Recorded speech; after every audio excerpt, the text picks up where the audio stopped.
The Boss Husband. Credit to the author. 601-08. Ang mga pangalan po na nandito ay galing sa mga name generator. Kaya kung meron man pagkakatulad sa mga pangalan ng totoong tao o lugar, ito ay tunay na hindi sinasadya. Ang kwentong ito ay rated SPJ. Striktong patnubay sa mga walang jowa. Ito ay bawal din sa bata, at matatandang walang asawa.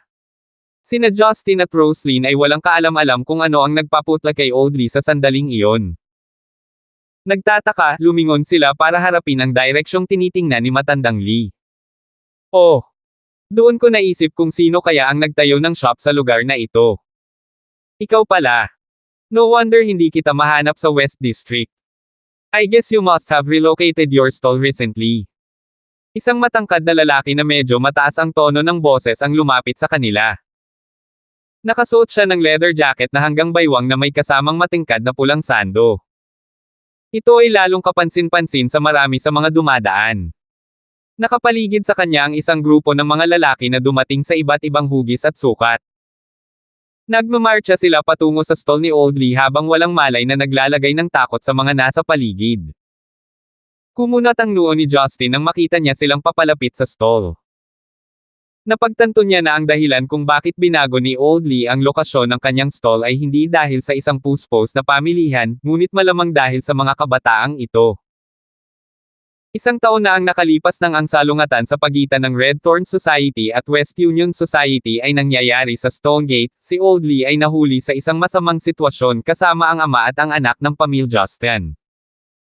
At kahit na sa wakas ay nasakop na ng Red Thorn Society si Stonegate, hindi pa rin bumuti ang kanyang sitwasyon.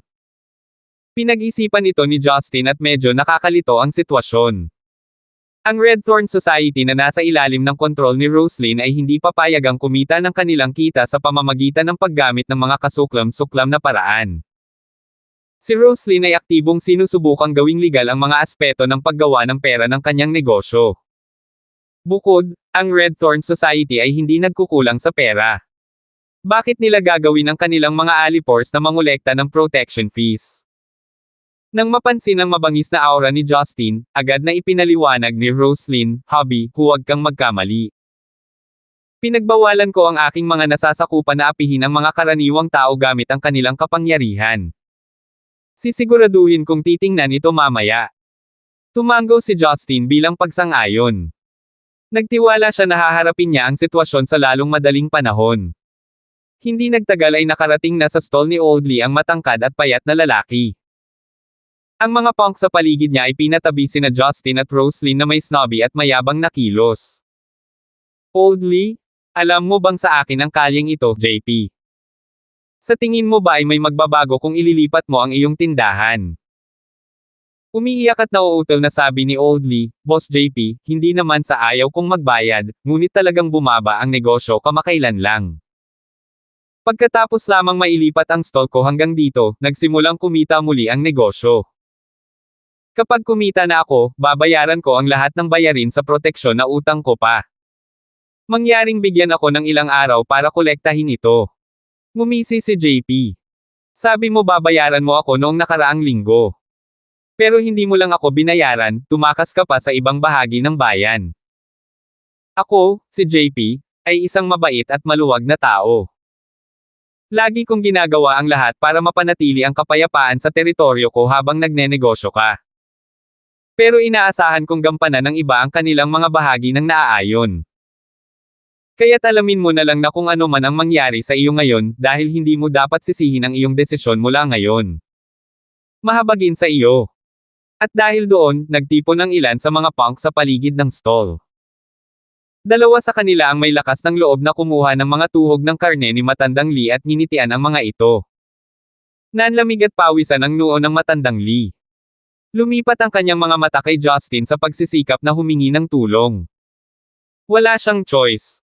Hindi siya hihingi ng tulong kay Justin kung hindi ito ang huling pagtatangka niyang lutisin ang usaping ito. Dahil sa mga gawain ng kanyang anak na babae, walang gustong gawin si Audley kay Justin. Sino ang nakakaalam na sa susunod na pagkikita nila ay kapag kailangan niya ang kanyang tulong? Napabuntong hininga si Justin. Alam niya na hindi tahasang magsusumamo si Audley para sa kanyang tulong. Maliwanag na ang pagkiling ni Matandang Lee sa kanya ay napakalalim pa rin. Dapat matakot ang Matandang Lee na si Jinky ay iugnay muli ang kanyang sarili kay Justin. Mas gugustuhin niyang mamatay kaysa talikuran ang kinabukasan ng kanyang anak. Plano ni Justin na harapin ang problema sa simula, ngunit hinawakan ni Roslyn ang kanyang kamay at hinayla siya pabalik. Umiling siya at sinabing, hayaan mo akong harapin ito. Pagkatapos ay lumapit si Roslyn sa binata, si JP, at mahinahong nagtanong, sino ang nagbigay sa iyo ng pahintulot na maningil ng mga bayarin sa proteksyon? Talagang napansin ni JP sina Justin at Roslyn kanina. Pero inalis niya ang mga ito dahil akala niya ay mag-asawa lang ang gustong bumili ng mga tuhog ng karne. Ngayong nagkusa na si Roslyn na lumapit sa kanya, ang mga mata ni JP ay kumikinang ng masama. Tumawa si JP bago napalunok ng maririnig niyang laway. Aniya, ano ang gusto mong magandang binibini? Nagpunta ka ba dito para sa pagganti? Napanood mo na ba ang napakaraming pelikula o sinasamantala mo ba ang pagkakataong ito para mas makilala ako? Nanlamig ang mukha ni Roslyn. Magtatanong ulit ako. Sino ang nagpapahintulot sa iyo na mangolekta ng mga bayarin sa proteksyon? Sa pagkakataong ito, isang kalahating kinakain na inihaw na pugita ang itinapon sa lupa ng isang galit na alipin sa ilalim ng utos ni JP. Lumakad siya at sugaw, damn you, bitch. Don't you dare to talk to Boss JP like that. You don't know who's you mess with. Tingin mo ba natatakot kaming habarin at halayin ka, dito ngayon? Sigh. Dapat maging chivalrous ka sa magagandang babae, sabi ni JP habang hinihilan niya ang alipin sa likod niya. Sinimulan niyang titigan si Roslyn ng mapanuksong paraan. Hindi mo ba nakikita, aking magandang ginang, na tayo ay isang organisado at disiplinadong mafia? Trabaho at obligasyon nating mangolekta ng mga bayarin sa proteksyon sa ating teritoryo. Sapat ba para sa iyo ang sagot na iyon? Nagpatuloy si Roslyn, ang tanging mafia sa buong Stonegate ay ang Red Thorn Society. At kung maaalala ko ng tama, hindi ko matindaan na ang kanilang mga miyembro ay pinahintulutan ng kanilang ulo na mangolekta ng mga bayarin sa proteksyon. Nang marinig ito, nagulat si JP at ang kanyang mga tagasunod. Tumawa si JP at sinabing, so you are aware of our Red Thorn Society? Tama. Ako ang taong inilagay na namamahala sa mga kalyeng ito, JP.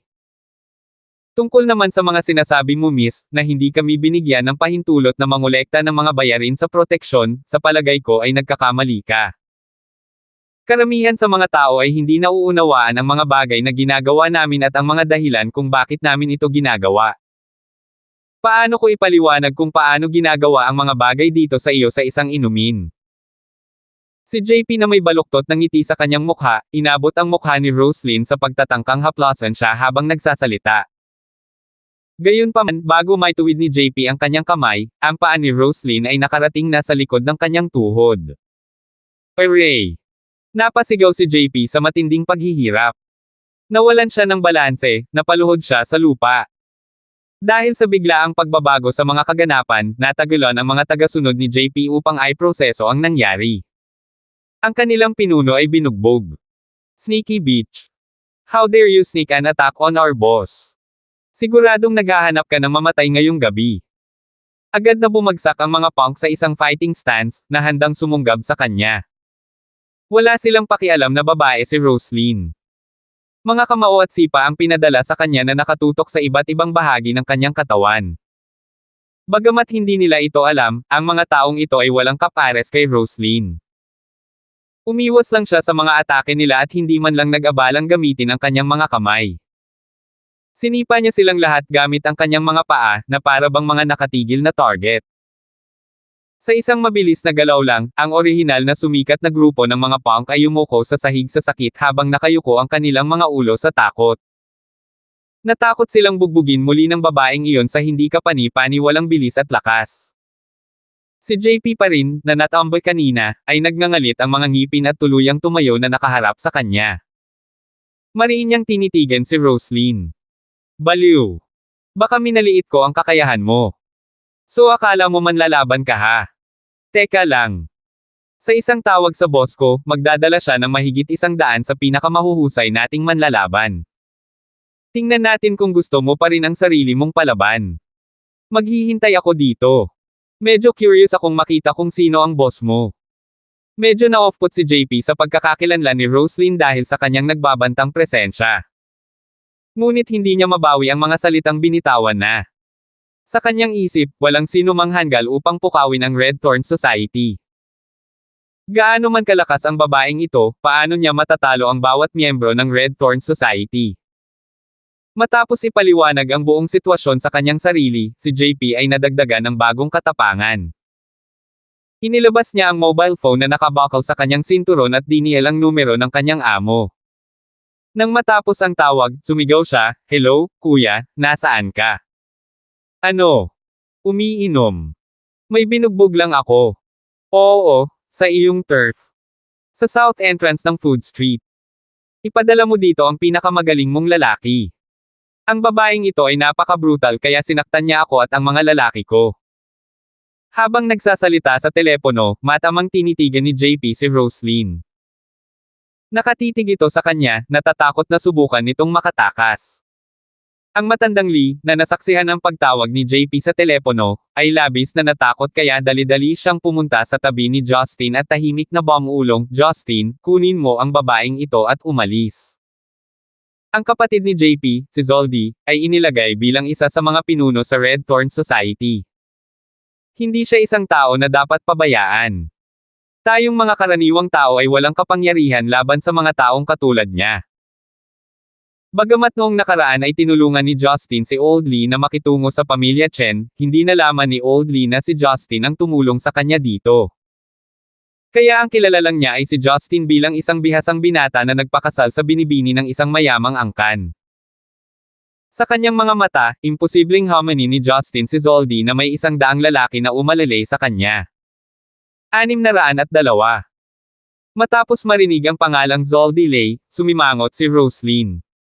Naiinis siya dahil alam niya kung sino siya at ang autoridad nito sa lugar na ito. Napansin ni Justin ang pagbabago ng ekspresyon ni Roslyn ngunit piniling manahimik. Inalis din niya ang anumang paliwanag kay Old Lee kahit na ang huli ay nanginginig ng hindi mapigilan. Sa halip, nagtanong siya dahil sa pag-aalala, "Old Lee, sorry wala ako roon noong na-admit ka sa ospital para sa operasyon. Ayokong makialam. Ano ang pakiramdam mo ngayon?" Noong nakaraan, kinuha ni Jinky ang kanyang sarili na makalakam ng pera para sa pagputol ng tumor ni Old Lee. Naalala ni Justin na binisita ni Marian si Old Lee ngunit hindi niya ginawa. Hindi alam ni matandang Lee kung ano ang isasagot. Kaya't sa isang mapait na ngiti, sinabi niya, "Ganap na akong gumaling." Gayunpaman, may ilang mga bagay na hindi na maaayos kahit gaano pa kababa ang mga iyon. "Tama na. Tumigil sa pagsasalita at umalis habang kaya mo pa." Nakilala ni matandang Lee si Marian noong siya ay nasa ospital. Kahit na nag-chat sila sa maikling panahon, sapat na ang pagkakakilala niya kay Marian para magkaroon ng pangmatagalang impresyon. Alam ni Old Lee na hindi si Roslyn ang asawa ni Justin. Kaya dapat isa siya sa mga babae ni Justin. Pero sa kanya, basta hindi niya anak, pumikit siya. Bahagyang umiling si Justin at naglakad papunta sa stall ni Old Lee bago kumuha ng ilang skewer ng tupa. Tumawa siya at sinabing, "Ang tagal ko nang hindi nag-ihaw ng karne. Nakaka-nostalgic. Wala ka bang pakialam kung tulungan ko ang sarili ko sa ilan sa mga tuhog na karne na ito bago dumating si Zoldy?" Ang matandang Lee ay nasa kanyang breakpoint. Mabigat siyang napabuntong hininga dahil alam niyang wala na siyang magagawa para hikayatin si Justin na umalis. Ang tanging magagawa niya ngayon ay mag-alala. Ang kanilang alitan ay nakakuha ng atensyon ng marami sa mga dumadaan. Karamihan sa kanila, lalo na ang mga nakakakilala kay JP, ay nagmamadaling dumaan sa grupo sa takot. Sinubukan nilang tumakas ng mabilis hanggat maaari upang hindi mahuli sa gulo. Marami pa nga sa kanila ang naawa kina Justin at Roslyn. Ngunit sa kabila ng karamihang tumakas sa eksena, kakaunti ang may lakas ng loob na maghintay at manood. Gabi na noon. Umasa sila sa dilim para hindi makita. Makalipas ang humigit kumulang 5 minuto, nagkaroon ng kaluskos mula sa dulo ng kalye na sinundan ng malakas na hiyawan. Tila isang malaking pulutong ang papunta sa kanilang daraanan. Habang nagkukumpulan ang mga tao, nagsimula nang umalis ang mga manunood. Kahit na curious sila, ang panunood sa kaguluhan ay hindi katumbas ng panganib na mahuli sa gitna. Si Justin ay nag-ihaw at nag-spice ng ilang tuhog ng tupa bago minuya. Puno ng pananabik at tuwa ang mukha ni JP. Tumingin siya kina Roslyn at Justin na may masamang hangarin at tumawa ng masama.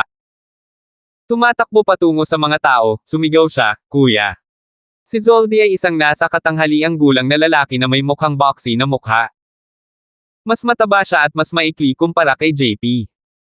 Ang kanyang nakakatakot na kadakilaan ang dahilan kung bakit siya namumukod tangi sa karamihan. Si Zoldy ay mukhang isang normal na negosyante sa kanyang puting kamiseta. Kung hindi dahil sa mababait at metoteyog niyang mga kampon, hindi siya kukunin bilang isang tao mula sa underworld. "Kuya, ang walang kwentang babaeng iyon. Sinaktan niya ako at ang mga tao sa aming gang."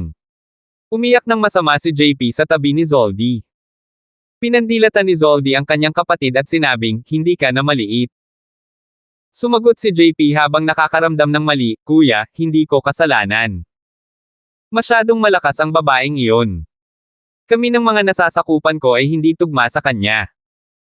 Ang iilan sa mga nasasakupan ni JP ay umungol bilang pagkilala at itinuro si Roslyn na tahimik na nakatayo sa tabi ng stall.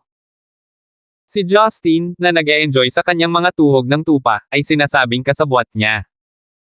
Si Zoldy ay hindi masyadong makakita ng medyo malayo siya sa kanila. Hindi niya sineseryoso ang babaeng nang-aapi sa kapatid niya. Walang kakaibang bagay na nangangailangan ng kanyang presensya. Hindi pinapansin si Roslyn, lumingon siya at awkward na ngumiti sa babaeng nakasuot ng itim na damit na nakatag. "Anya, I'm really sorry for bothering Miss Chen with this joke. Bihira lang kaming magkita, but unfortunately may dumating na ganito at humalang sa amin. However, as this rascal is my one and only younger brother, I can't afford to let anything happen to him." Ang matikas na ginang na nakasuot ng itim ay komportableng humarap sa pulutong ng mga lalaki. Tila siya ay sapat na malakas upang panatilihing kontrolado ang mga punk na iyon. Dahil siya ay bahagi ng iyong pamilya, kailangan nating tumulong kapag siya ay may problema. At saka, kung ang mga taong ito ay laban sa Red Thorn Society, ito ay mag-aalala sa ating lahat, sagot ng ginang. Ngumiti si Zoldy at tumango bilang pagsang-ayon. Nagsimula siyang lumapit sa kinaroroonan ni Roslyn kasama ang kanyang mga kampon. Nagpalitan ng tingin ang dalawang kinauukulan kay Roslyn. Natarante sila at tila nag-aalangan noong unang ngunit hindi nagtagal ay kinilabutan sila.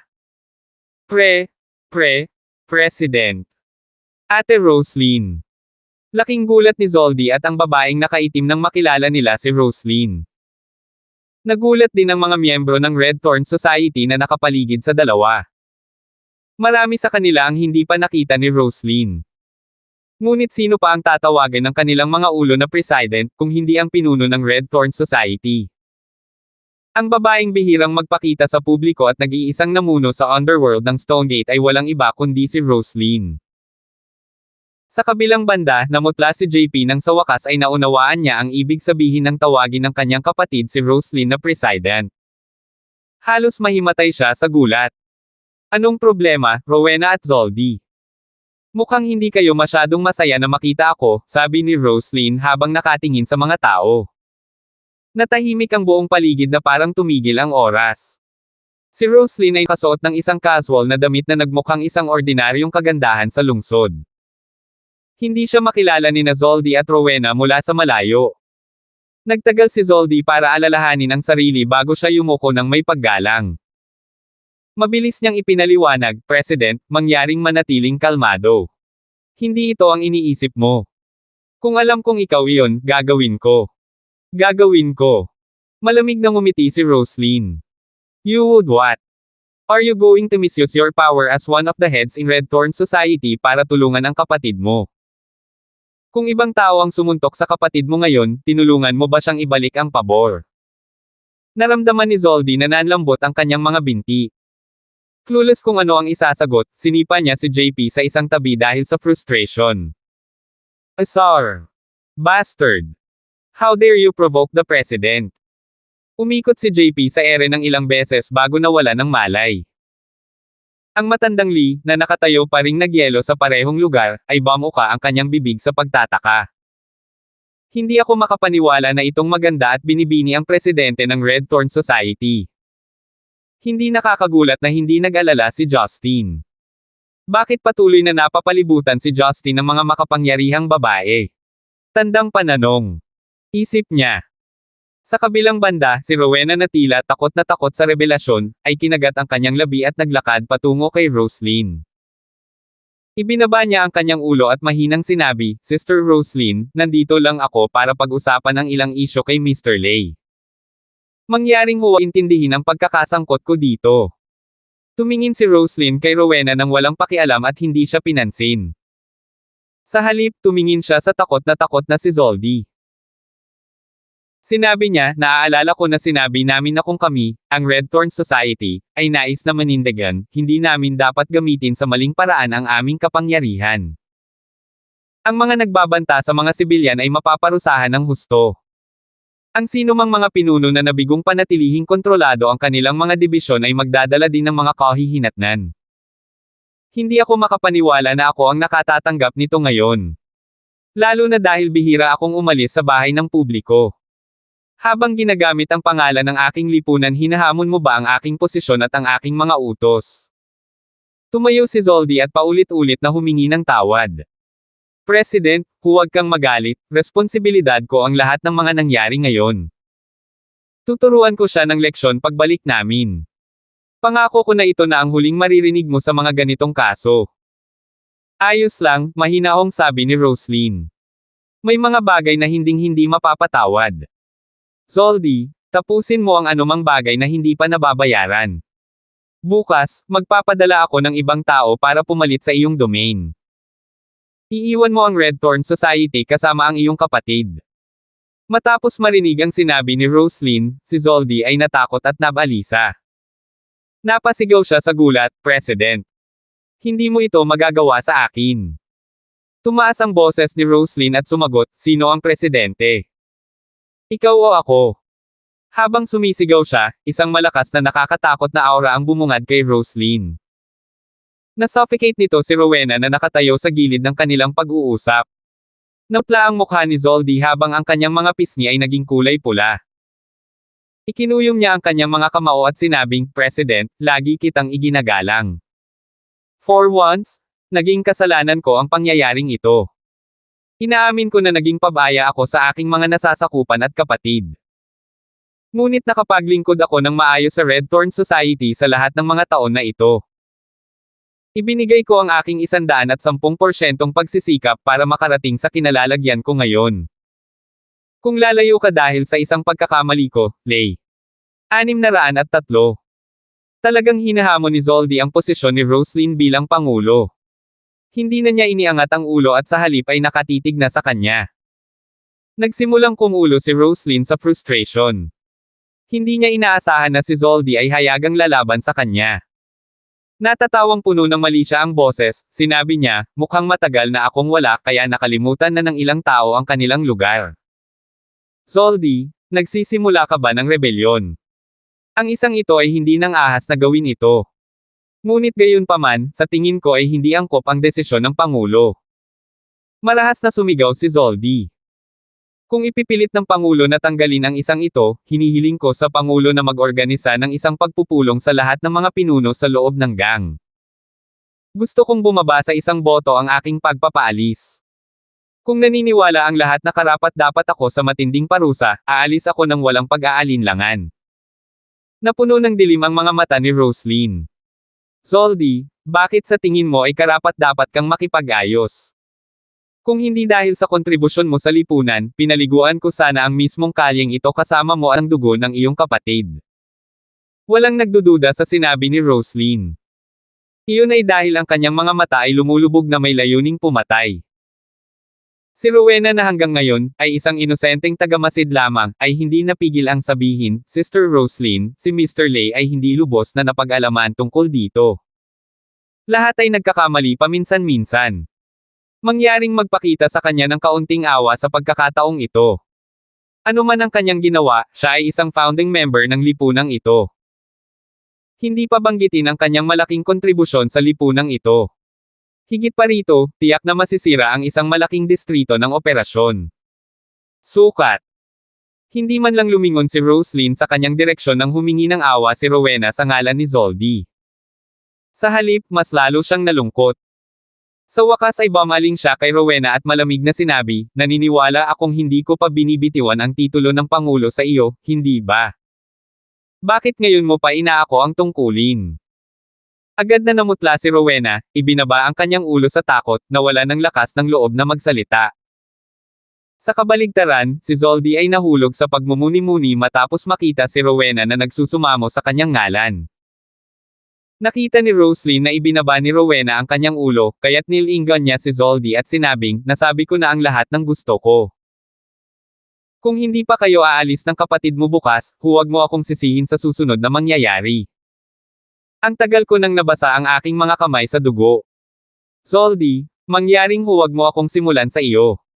Nang matapos siyang magsalita, lumingon si Roslyn kay Justin na tahimik na kumakain ng mga tuhog ng tupa. Hubby, uwi na tayo. Tumanggo si Justin. Hindi siya interesadong makisali.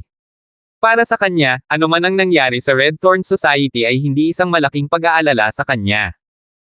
Hindi siya papasok basta maayos lang ang babae niya. Sandali.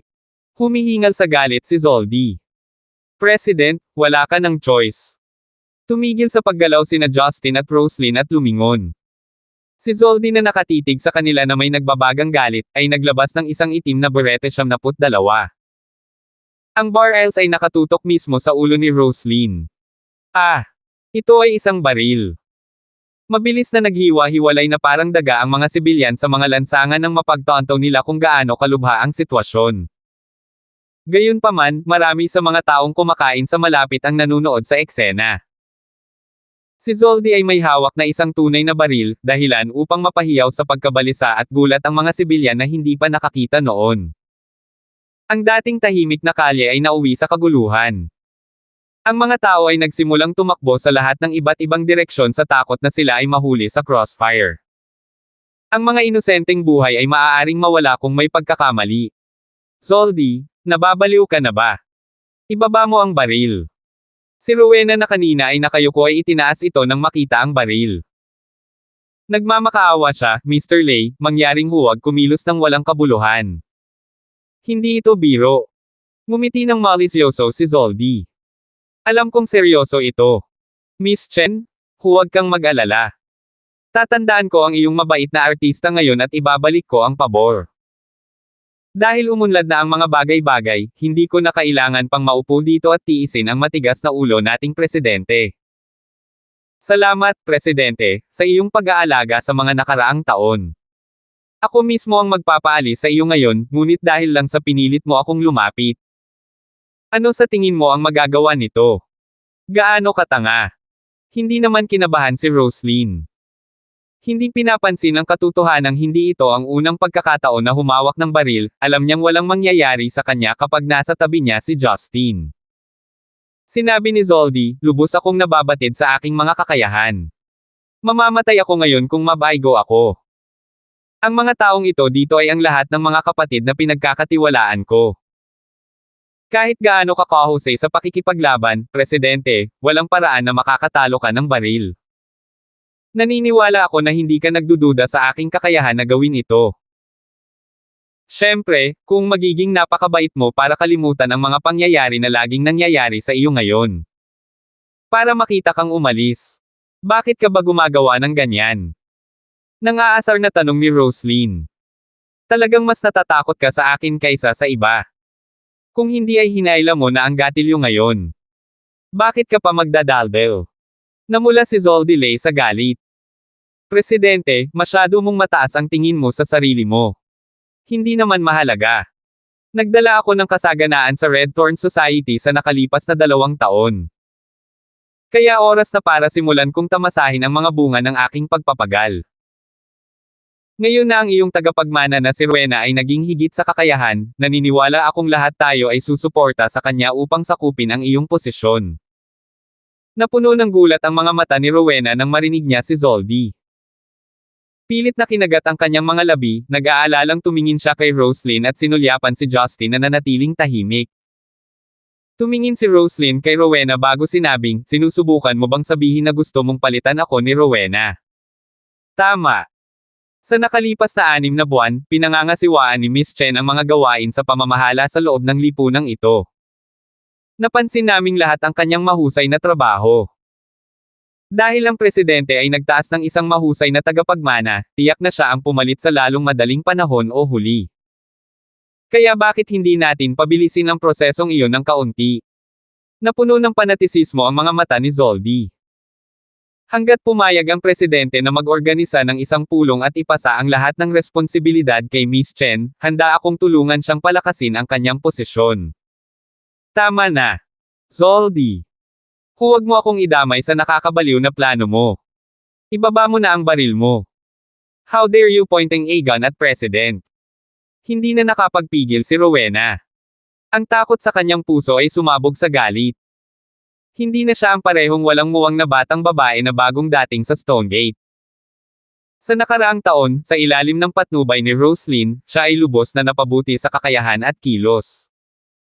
Upang maiwasan ang pagmamaliit, pinanatili niya ang isang favorable at eleganteng pananaw. Gayunpaman, ang lahat ng pagsasanay sa mundo ay hindi makapaghanda sa kanya para dito. Natigilan si Zoldy. Nadama niya na ang kanyang panukala ay pinakakapakipakinabang para kay Rowena. Dahil itinalaga bilang tagapagmana ni Roslyn, siya ay nagsusumikap na makipag-ugnayan sa mga kapwa-leader sa loob ng lipunan. Ito ang kanyang huling tadhana na isang araw ay maging pangulo. Bata pa naman si Roslyn. Bagamat siya ay umatras mula sa pamamahala sa lipunan, aabutin niya ng hindi bababa sa 1 o 2 dekada upang isuko ang kanyang posisyon bilang pangulo. Bilang resulta, tiyak na naiinip si Rowena sa isang paraan o sa iba pa. Walang sino man ang handang kunin lamang ang posisyon na gusto nila sa edad na 70 o 80. Ilang taon pa kaya siya sa kapangyarihan? Ito ang perpektong pagkakataon para sa kanya upang sa wakas ay makuha ang posisyon ng pangulo. Si Roslyn ay dumating na mag-isa, habang si Zoldy ay nasa lahat ng lakas tao at lakas ng baril na kailangan niya. Nang tuluyan na niyang maalis si Roslyn, magiging maayos ang lahat.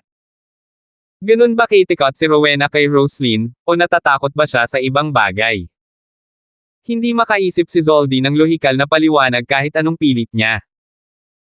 Kung nakuha ni Rowena ang kapangyarihang pamunuan ang mga elite sa loob ng Red Thorn Society, tiyak na magkakaroon siya ng kakayahang makayanan ang anumang pagtutol kung mayroon man.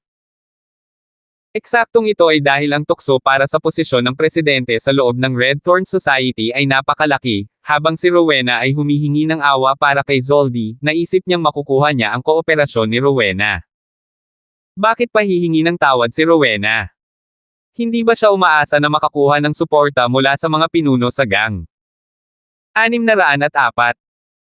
Sino ang mag-aakala na si Rowena ay hindi pabor sa gayong kapakipakinabang na plano sa kanya? Hindi alam ni Zoldy kung talagang nabigla siya dito o nag-aakto lang siya na parang inosente. Hindi pa banggitin na ang kanyang mga mapagkakatiwalaang kasama ay lubos na kumbinsido na ang plano ni Zoldy ay walang kaparerekon. Natigilan sila ng tanggihan ni Rowena ang alok. Sa kanilang mga mata, si Roslyn ay isang kagalang-galang na figure at wala nang iba pa. Ngunit si Zoldy sa kabilang banda, ang tunay na dahilan kung bakit sila nasa mga posisyong hawak nila ngayon. Kung magkakaroon ng pagbabago sa okupansya ng Pangulo, ang kanilang mga tungkulin ay i-reshuffle at sila ay papalitan ng ibang tao. May pagkakataon na makakuha sila ng mga posisyon na mas masahol pa kaysa dati. Ito ay isang mapang wasak na pag-iisip para sa karamihan. Sa kasamaang palad, ang hindi naintindihan ni Zoldy at ng kanyang mga kasama ay na si Rowena, na naruroon sa hapunan ng banquet ng West Union Society noon, ay hindi natakot sa chairwoman na si Roslyn. Ang kanyang tunay na takot ay nakadirekta kay Justin. Si Justin ay naging kaibigan ng kanyang kapatid na si Boyet Chen, at pagkatapos ay naging kasintahan ni Roslyn. Hindi nagtagal bago naramdaman ni Rowena ang nangingibabaw na presensya ni Justin sa kanyang harapan. Hindi niya malilimutan ang tungkol sa gabing iyon sa piging, nang si Justin ay nag-iisang nagbuhos ng dugo ng 14 na malalaking armadong lalaki sa kanyang sarili. Malinaw na ang isang insidente na ganoon kalaki ay hindi kaya ng sinumang tao. Noon ay talagang tumama sa isip ni Rowena si Justin. Kahit hanggang ngayon ay minsan nagigising siya sa kalagitnaan ng gabi na basang-basa sa malamig na pawis, natatakot sa mga bagay na nakikita niya. Hindi na kailangang sabihin, siya ay na-trauma na hindi na naayos. Ang mga bagay na ginawa ni Justin sa mga anino ng Red Thorn Society ay alam lamang ng isang maliit na dakot ng mga tao. Ang kanyang hindi opisyal na pakikilahok sa lipunan ay nagpanatiling madilim sa mga taong tulad ni Zoldy tungkol sa ilang mga bagay. Sa mga mata ni Rowena, si Justin ay parang isang kuya sa kanya, palaging kalmado at nagmamalasakit sa labas. Ngunit sa kaibuturan niya, mayroon siyang hindi maipaliwanag na takot sa kanya. Si Rowena ay isang batang babae na may matalinong pag-iisip, na inaasahan sa kahalili ni Roslyn. Alam ni Rowena sa simula pa lang na ipinagkatiwala lang ni Roslyn sa kanya ang halos lahat ng kanyang kapangyarihan dahil wala siyang dapat ipag-alala kapag nandyan si Justin para suportahan siya mula sa mga anino. Sa sandaling ito, ang hanggal na lalaking ito na si Zoldy, kasama ang kanyang grupo ng mga hindi maayos na armado ay talagang gustong bantayin si Roslyn na magbigay ng kapangyarihan sa kanya. Ang masama pa, akala niya magagamit niya talaga ang pagkakataong ito para umangat sa ranggo. Ang sunod-sunod na mga kaganapan ay nagtutulak kay Rowena. Gayunpaman, alam niya sa katotohanan na imposibleng ipaliwanag kay Zoldy sa ganoong kaikling panahon, kaya ang huling paraan niya ay ang pagguhit ng linya ng mabilis hanggat maaari. Kung tutuusin ay napakalinaw sa kanya na, kung magpapakita siya ng isang tunay at hindi natitinag na katapatan, at palaging magiging una sa linya na hahalili kay Roslyn. At dahil sa kung gaano bihirang isangkot ni Roslyn ang kanyang sarili sa mga panloob na gawain, siya ang may hawak ng karamihan sa aktwal na awtoridad. Kahit na medyo nakakadismaya na hindi makuha ang posisyon ng presidente anumang oras sa lalong madaling panahon, hindi niya itataya ang kanyang buhay para sa isang posisyon. Naging mapurol ang ekspresyon ni Zoldy. Iniangat niya ang ulo at nagsimulang gumuhit. Dahil pinili ni Miss Chen na maging napakahinhin kaya hayaan mo akong ako ang pumupuno sa kanya. Para sa kaunlaran at kabutihan ng kinabukasan ng Red Thorn Society, oras na para sa pagbabago sa pamamahala. President Sito, pinahahalagahan ko ang iyong pangangalaga at konsiderasyon pagkatapos ng lahat ng mga taon na ito. Kung papayagan mo ako, nais kong ipaalam sa iyo ang iyong huling paalam. Habang nagsasalita, ibinaba ni Zoldy ang baril at itinutok ang baril sa ulo ni Roslyn, handang magpaputok. Sa sandaling iyon, si matandang Lee na kanina ay nagpapanik ay nablangko, hindi maproseso ang nangyayari. Si Rowena ay kasing putla ng isang multo habang ang mga taong sumusuporta kay Zoldy, gayunpaman, ay nasa sabik tungkol sa hinaharap na mga prospect ng lipunan. Si Roslyn naman, wala siyang pakialam na para bang isa na namang araw para sa kanya. Hey, Mr. Lei, ang panahon ay medyo tuyo nitong mga nakaraang araw. Ang isang misfire mula sa baril ay madalas na nangyayari sa oras na tulad nito. Kung ako sa iyo, hindi ko gagawin ang gatilyo. Sa wakas ay nagpa siya si Justin na tahimik na nagmamasid sa gilid. Kinuha niya ang ilan sa mga murang serviette mula sa harapan ng stall ni Old Lee at pinunasan ang mantika ng kanyang mga kamay. Sa simula, si Justin ay tila isa lamang siyang random na estranghero. Hindi naabala si Zoldy sa kanyang presensya bilang resulta. Bagamat makikilala ng mga elite sa paligid ni Roslyn si Justin, ang mga pinuno ng pamamahala tulad ni Zoldy ay hindi magkakaroon ng malalim na impresyon tungkol sa kanya kahit na nakita na nila siya noon. Kumunat ang noo ni Zoldy. Sino ka na naman? Sa isang high-intensity scenario na tulad nito, kahit sinong random na tao ay manganginig kung saan sila nakatayo. Ngunit para sa lalaking ito na manatiling kalmado at nakolekta ay nangangahulugan na siya ay nagtataglay ng mga kakayahan na higit pa kay Zoldy. Ngunit iyon ay paunang palagay lamang ni Zoldy. Huwag mong intindihin ang posisyon ko dito. Tao lang ako ni Roslyn. Hindi ako importante. Casual na tugon ni Justin habang bahagyang ngumisi. Sinusubukan ko lang na tulungan ka sa pamamagitan ng pagsasabi sa iyo na ang iyong baril ay medyo luma na. Kung ito ay talagang pumutok ng hindi sinasadya, maaari mong masugitan ang iyong sarili sa proseso ng pagpapaputok nito. Bakit hindi mo ibababa ang baril at maaari tayong bumalik sa pagtalakay dito tulad ng mga sibilisadong tao? Hindi napigilan ni Zoldy ang mapatawa habang kinukutya si Justin sa kanyang isipan. O naalala ko na ngayon, ang presidente ay may isang lalaki na nagngangalang Gibson. Narinig ko na nagtataglay ka ng ilang kakaibang mga kasanayan at na ikaw ay matapang at matapang. Ngunit tila ang mga chismis ay hindi totoo sa kasong ito. Ikaw ay walang iba kundi isang duwag at isang manloloko. Misfire. Nagbibiro ka diba? Ang pistol na ito ay nasa akin ng higit sa 10 taon na ngayon. Naging bahagi ito ng aking katalinuhan. Tila nadismaya si Justin habang nakakunot ang noo at sumagot, bakit ayaw mong maniwala sa akin? Mula sa mga taon kong karanasan, masasabi ko sa iyo na talagang may mga problema ang baril mo. Ikaw ang may problema. Itinutok ni Zoldy ang kanyang baril kay Justin, at itinutok mismo sa kanyang noo. Dahil sigurado ka sa aksidenteng sunog, ipapakita ko sa iyo kung paano unang naputok ang iyong utak. Sa sandaling ito, si Rowena na nanginginig sa pagkabalisa ay sumuko sa pagsisikap na iligtas si Zoldy. Tiningnan niya ito at ang nakita niya ay isang patay na naglalakad. Pakiramdam ni Zoldy ay parang pinagtatawanan siya ni Justin. Kaya wala na siyang pakialam kundi hilahin ang gatilyo. Bang! Umalangaw-ngaw ang putok ng baril sa buong kalye. Nagkaroon ng kaguluhan at gulat.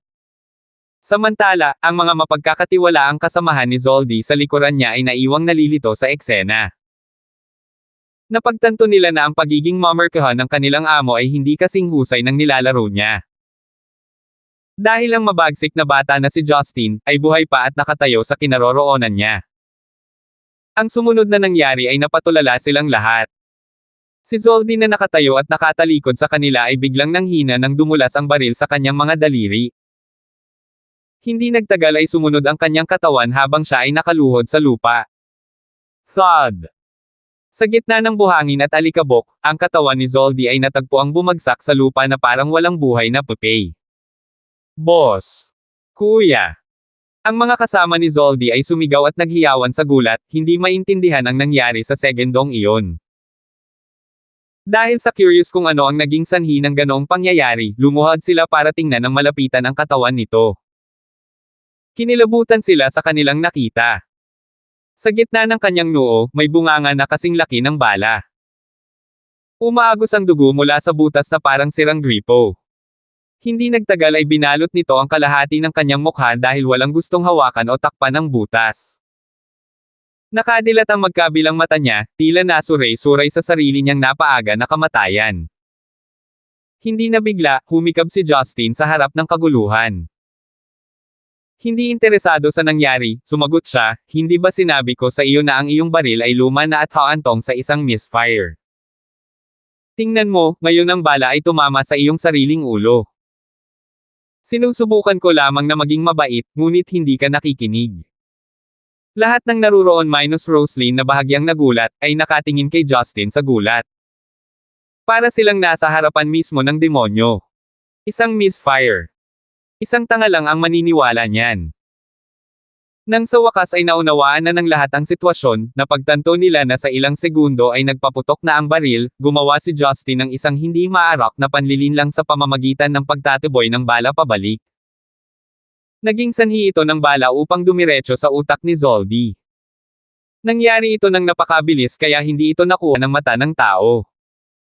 Sa madaling salita, ang lalaking ito na si Justin ay hindi tao.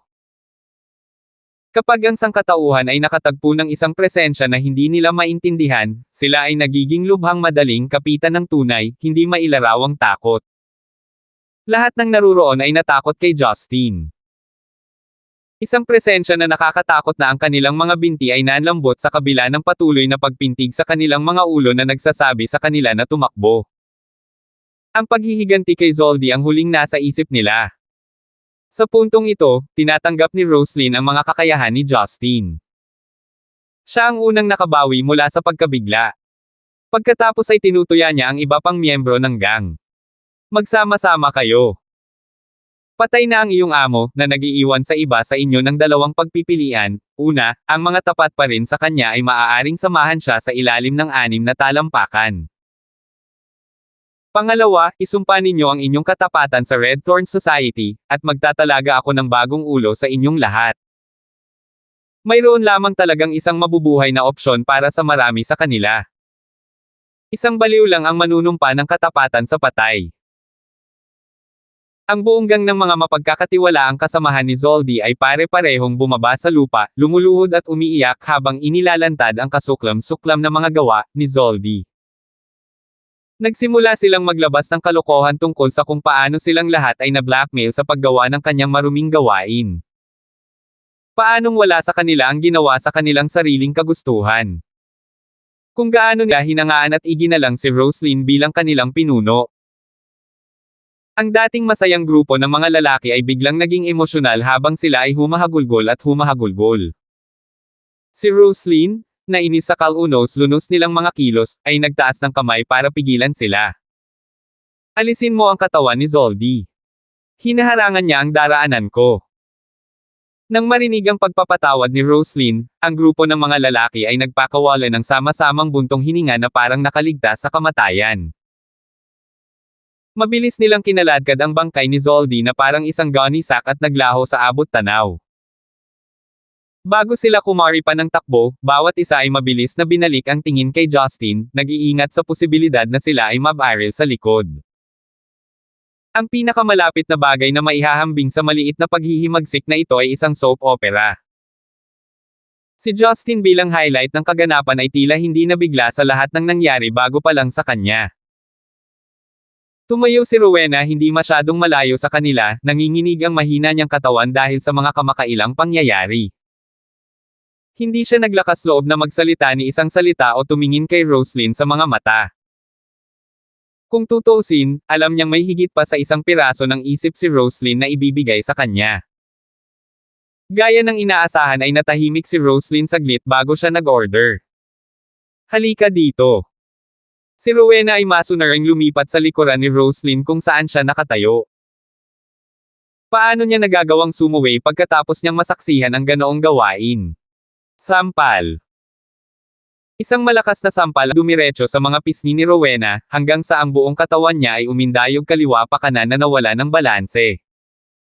Ang nasusunog pagkatapos sensasyon ay umalis sa kanyang mga pisngi na may nag-aalab na pulang print ng kamay. Isang ningning ang makikita sa mga mata ni Rowena bilang resulta ng sampal. Ito ay mula sa kanyang paggunita sa nakaraan nila ni Roslyn. Mula nang magkakilala sila, si Roslyn ay palaging nagbibigay ng karagdagang pangangalaga at pagmamahal sa kanya tulad ng ginagawa ng isang nakatatandang kapatid sa kanilang nakababatang kapatid. Ito ang unang pagkakataon na sinampal siya ni Roslyn ng walang pigil. 605. Alam mo ba kung bakit kita sinaktan? Malamig na tanong ni Roslyn. Kinagat ni Rowena ang kanyang ibabang labi sa pagtatangkang pigilan ang kanyang mga luha.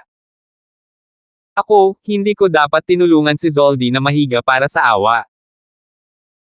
Ang kanyang mga aksyon ay nagbigay sa kanya ng kinakailangang mga kahihinatnan. Hindi masama ang humingi ng awa. Siya ang founding member ng lipunan. May iba na gagawin din ito, sagot ni Roslyn. Natigilan si Rowena. Malinaw na wala siyang ideya kung ano ang tunay na dahilan. Dahan daw ang ipinaliwanag ni Roslyn, huwag mong sabihin sa akin na hindi mo alam kung ano ang ginawa ni Gary mula sa Green Dragon Society. Lumitaw ang takot sa mga mata ni Rowena. Alam niya agad ang tinutukoy ni Roslyn. Ate Roslyn, hayaan mo akong magpaliwanag. Hindi ito ang iniisip mo. Magpaliwanag. Malamig na sanggal ni Roslyn. Hinayaan kitang pamahalaan ang ating partnership sa Green Dragon Society.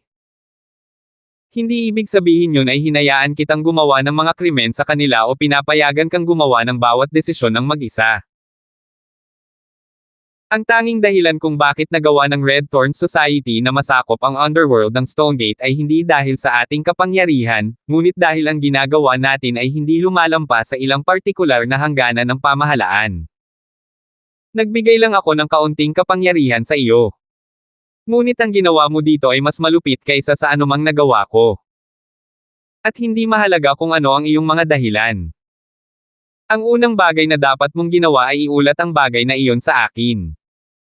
Lalong namutla si Rowena.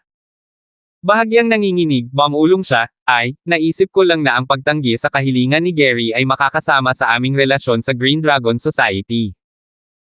Siya ay isang mataas na ranggo na miyembro ng kanilang lipunan. Hindi banggitin na kakabuo pa lang namin ang aming partnership. Kaya gusto ko silang pasayahin ng kaunti upang mapabuti ang aming partnership. Gusto kong sabihin sa iyo ngunit hindi ako nagkaroon ng pagkakataon na. Habang nagsasalita si Rowena, unti-unting nawala ang kanyang boses sa background. Alam niyang hindi matatanggap ni Roslyn ang isang mahinang dahilan ng ganoon. Napuno ng kawalang interes ang mga mata ni Roslyn. Pagkatapos ay ipinikit niya ang kanyang mga mata bago nagpakawala ng mahabang buntong hininga. Inaasahan ko ang mga magagandang bagay mula sa iyo sa simula, alam mo iyon. Ang iyong kakayahang matuto at makibagay ay nalampasan ko noong ako ay kasing edad mo. Gayunpaman, ito ay eksakto dahil marami akong inaasahan mula sa iyo kaya ako ay labis na nabigo sa iyo sa pagkakataong ito. Sa huli, hindi na napigilan ni Rowena ang mga luha sa kanyang mga mata. Walang tigil ang pagpatak ng kanyang luha habang humahagulgol. Sister Roslyn? I'm sorry. Ano ang dapat ikalungkot?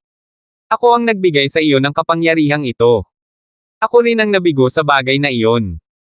Ngumiti ng mapait si Roslyn. Dapat kang humingi ng tawad sa mga babaeng estudyante sa universidad na sa halip ay pinagsamantalahan ni Gary. Kasama ang daan-daang sibilyan na binubuli ni Zoldy at ng kanyang mga tauhan. Pilit na tinanggo ni Rowena ang kanyang ulo, ngunit hindi makapagsalita. Siya mismo ay hindi sigurado kung bakit niya ginawa ang lahat ng mga bagay na pinagsisisihan ng hindi muna nag-iisip. Ngayong na-expose na siya ni Roslyn, pakiramdam niya ay hindi niya mapapatawad ang sarili niya. Rowena. Biglang inabot ni Roslyn ang kanyang braso at hinaplos ang pisngi ni Rowena. Medyo namamaga ito dahil sa pagsampal sa kanya ni Roslyn kanina. Bahagyang itinaas ni Rowena ang kanyang ulo at tinitigan si Roslyn gamit ang kanyang mga mata na puno ng tubig. Alam mo ba kung gaano ako nagalit nang mapagtanto kung ang aking mga tauhan mula sa Red Thorn Society ay nangongolekta ng mga bayarin sa proteksyon at ng blackmail sa publiko? Bihira akong lumabas ng bahay. Ngunit naranasan ko ang ganoong sitwasyon. Hindi ko maiwasang isipin kung gaano karaming nangyari sa nakalipas na ilang buwan nang wala ako. Hindi ko na nais na isipin kung gaano karaming tao ang tumitingin sa amin ngayon bilang scum of the earth. Totoo na marami ang nagtuturing sa amin bilang hamak mula pa noong una. Ang salitang marumi ay ginamit upang ilarawan tayo sa nakaraan. Ngunit dapat ba tayong sumunod sa kanilang mga panunuya at higit na mahawahan ang mundo bilang isang resulta? Nanatiling tahimik si Rowena. Mula nang piliin niyang tahakin ang landas na ito, nakaramdam siya ng kasalanan sa loob. Mas lalo pa siyang nagilty nang harapin niya ang kanyang nakatatandang kapatid na si Boyet Chen. Gayunpaman, nang sabihin iyon ni Roslyn, napagtanto ni Rowena na ang kanyang karera ay hindi masyadong masama. Ito ay ang kakulangan ng pagsisikap na tanggapin ang lipunan dahil ito ay naging dahilan upang ang kanyang trabaho ay hindi mabata. Sa sandaling ito, lumakad si Justin na nakatayo sa isang tabi. Malumanay niyang sinabi, Rose, I believe that's enough. Hindi na bata si Rowena. I believe she understands your point. Masyadong malakas ang sampal mo kanina. Hindi man lang siya naglakas loob na tingnan ka ngayon.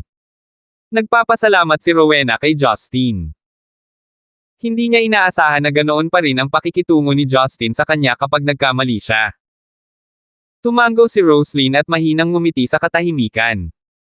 Pagkatapos ay tumingin si Justin kay Rowena. Rowena, tagal mo nang tinatahak ang landas na ito. Naiintindihan ko na walang taong perpekto. Walang sino man ang hindi natutokso ng kahit ano sa mundo, tama ba ako? Pinunasan ni Rowena ang kanyang namamagang mata at sinabing, Salamat, Kuya Gibson. Magbabago ako para sa ikabubuti. Mabuti iyan. Nasa nakaraan na ang lahat ngayon. Naniniwala pa rin akong may kakayahan kang gumawa ng mas malaking bagay kaysa rito. Naniniwala akong itataas ka pa rin ng iyong sister Roslyn bilang kanyang tagapagmana. Gayunpaman, Rowena, hindi mo na dapat ulitin ang pagkakamaling iyon. Mabilis na umiling si Rowena. Hinding-hindi. Susubukan ko ang aking makakaya para makontrol sila. Ngumiti si Justin ngunit ang kanyang mga mata ay nagpapakita ng lamig. Kaibigan ako ng iyong nakatatandang kapatid. Na dahilan kung bakit ako responsable para sa iyong kapakanan. Hindi banggitin na ako ang nagpadala sa iyo kay Roslyn. Gayunpaman, dapat mong tandaan na kung sinasadya mong gawin ang isang bagay na hindi mapapatawad, ako, Kuya Gibson, ay hindi magdadalawang isip na ipadala ka sa impyerno. Kahit ang iyong kapatid ay hindi mababago ang iyong kapalaran. Nakaramdam si Roslyn ng lamig sa kanyang gulugod na nagyayelo sa kanyang kinatatayuan. Masasabi niyang hindi lang siya tinatakot ni Justin. Ang dating malambing na lalaki ay nagbabala na patayin siya kung uulitin niya ang kanyang pagkakamali. Tumigil sa pagsasalita si Justin. Hawak ang braso ni Roslyn, tumalikod siya at nagpaalam kay Old Lee. Matagal nang natulala si matandang Lee, na blanko ang kanyang isip. Sa wakas ay napagtanto niya na si Justin ay umiral sa isang hiwalay na klase mula sa mga mortal na katulad niya. Hindi lang nagbago si Justin pagkatapos pakasalan ng isang kahangahangang asawa, ngunit siya mismo ay may hawak na hindi mailarawang kapangyarihan. Ang matandang Lee ay nag-isip tungkol sa nakaraan habang ang kanyang noo ay natatakpan ng malamig na pawis. Mahigpit niyang tinutulan ang kanyang anak na si Jinky sa pakikipag-ugnayan kay Justin noon. Ngunit kung hindi dahil sa kanilang pagkakaibigan, maaaring napatay na siya ni Justin at ang kanyang asawa. Napuno ng mga katanungan ang kanyang isip. Hindi napagtanto ng matandang Lee na nagpaalam na si Justin at umalis kasama si Roslyn matagal na ang nakalipas. Dahil sa salungatan, ang kalye ay ginawang walang laman. Si Rowena na natulala ay nakatayo sa parehong posisyon na walang pag-iisip, na nasisinagan ng mga ilaw sa ilalim ng kalangitan sa gabi, iniisip kung ano ang susunod na mangyayari sa kanya. Naglalakad papunta sa parking area, hinawakan ni Roslyn ang braso ni Justin habang naglalakad sila. Marahan niyang sinabi, hindi mo siya kailangang takutin ng ganoon. Alam ng bata kung ano ang gagawin. Tumingin si Justin kay Roslyn at sumagot, sino ang nagsabi sa iyo na tinatakot ko lang siya? Nagulat si Roslyn. Papatayin mo ba talaga siya? Kung babalik siya sa gray area kahit na matapos ang kanyang pangalawang pagkakataon, dahil ako ang nagpadala sa kanya dito, dapat ako rin ang magtatama ng mali ko, sabi ni Justin. Siyempre, naniniwala rin ako na hindi na niya uulitin ang pagkakamali niya. Tumango si Roslyn. Mula sa kanyang mga mata ay halata na nakaramdam siya ng pag-aalala para kay Rowena. Sa kaibuturan ng kanyang puso, itinuring niya si Rowena bilang kanyang sariling kapatid, ngunit alam niya na ang desisyon ni Justin ay pinal. Pagkatapos ng serye ng mga pangyayari, medyo napagod si Roslyn. Pinauwi siya ni Justin at nagmaneho pabalik sa kanyang lugar. Sa living hall, muling nanunood si Rebecca ng Korean drama kasama si Yuna. Si Marian ay wala kahit saan. Nahulaan niya na siya ay nasa silid ng pag-aaral na nakikitungo sa trabaho, na nagbigay daan sa kanya upang makahinga ng bahagya. Masasabing medyo natatakot siya sa kanya. Hindi siya mapakali sa mga nangyayari sa drama sa telebisyon. Umiiyak ang pangunahing aktres matapos masampal ng kanyang biyenan. Sina Rebecca at Yuna ay parehong may habag sa kanilang mga titig, na para bang sarili nilang anak ang tinamaan. Walang magawang bumantong hininga si Justin at dahan-daang umakyat sa itaas. Ayaw niyang istorbohin ang dalawang matanda. Pagpasok sa sariling kwarto ay binalak niyang maligo at matulog ng maaga. Papasok na sana siya sa banyo nang biglang tumunog ang phone niya. Ito ay isang tawag mula sa isang kakaibang numero. Sumimangot si Justin, sa pag-aakalang ito ay isang pagkakamali. Pero dinampot pa rin niya ito kahit papano. Hi! Sinong nagsasalita? Tamad na nahiga si Justin sa kanyang kama. Saglit na tumahimik ang tawag bago narinig ang banayad at pamilyar na boses. Kuya Gibson. Tumawa si Justin. Akala ko wrong number. Pero Lucille pala. Sok? Bakit bigla mo akong tinawagan? Sa'yo ba itong number? Hindi pa umuuwi si Lucille mula noong nanalo siya ng kampyonato ng Star of Yellow. Pinuno ng kumpanya ang kanyang schedule ng trabaho ng buo upang magamit ang katanyagan na nakuha niya mula sa kompetisyon sa pamamagitan ng pag-promote sa kanya sa iba't ibang lungsod. Natural, ang kanyang oras ay napuno ng mga aktibidad tulad ng mga konsyerto at fan meeting. Bukod dito, dahil sa kanyang pambihirang boses bilang karagdagan sa kanyang talento sa musika, nabigyan siya ng pagkakataong makatrabaho ang maraming sikat na producer ng musika. Marami siyang album na kailangan niyang paghandaan. Nakakapagod ang proseso sa pagre-record ng kanta kaya wala siyang bakanting oras para umuwi at bisitahin ang kanyang mga kamag-anak. Sumagot si Lucille, ito ang bago kong numero. Hiniling ko sa manager kong si Sister Jenny na kuhanin ako ng bagong telepono. Walang kaalam-alam si Justin na may manager na tinatawag na Jenny sa kanyang kumpanya. Nahihiya siyang tawaging direktor ng kumpanya. Ang tagal na kitang hindi nakikita. Ano bang pinagkakaabalahan mo? Bumalik na ako sa Central City. Ngunit ginugol ko ang halos lahat ng mga araw ko sa recording studio para sa bago kong album, mahinang sagot ni Lucille. Brother Gibson. Okay lang ba sina elder sister, Tita Rebecca, Yuna, at Sheila? Bahagyang nasara ng loob si Justin matapos marinig ang kanyang sinabi. Medyo matagal na rin ang batang iyon sa bahay na ito. Naniniwala ako na nakabuo siya ng isang malakas na ugnayan sa mga tao dito. Ngayong bigla na lang siyang wala sa bahay, bagamat siya ay orihinal na taga Central City, ang tanging nakilala niya ay mga empleyado. I guess she's feeling lonely doon. Pagkaalis ni Zachary, kailangang kunin ni Abbas Morgana ang angkan ng Lynn bilang karagdagan sa pagtupad sa kanyang mga tungkulin sa loob ng Red Flame Iron Brigade, ang kanyang oras ay hindi maaaring palaging bantayan ang kanyang apo. Naisip niya. Oo, maayos silang lahat. Ano kayang mangyayari sa kanila habang nandito ako? Nagtanong si Justin, paano ka? Dapat tawagan mo ako kaagad kung may hindi ka nasisiyahan. Tutulungan kitang asikasuhin ang anumang problema na maaaring mayroon ka. Hindi mo kailangang magdusa sa sales.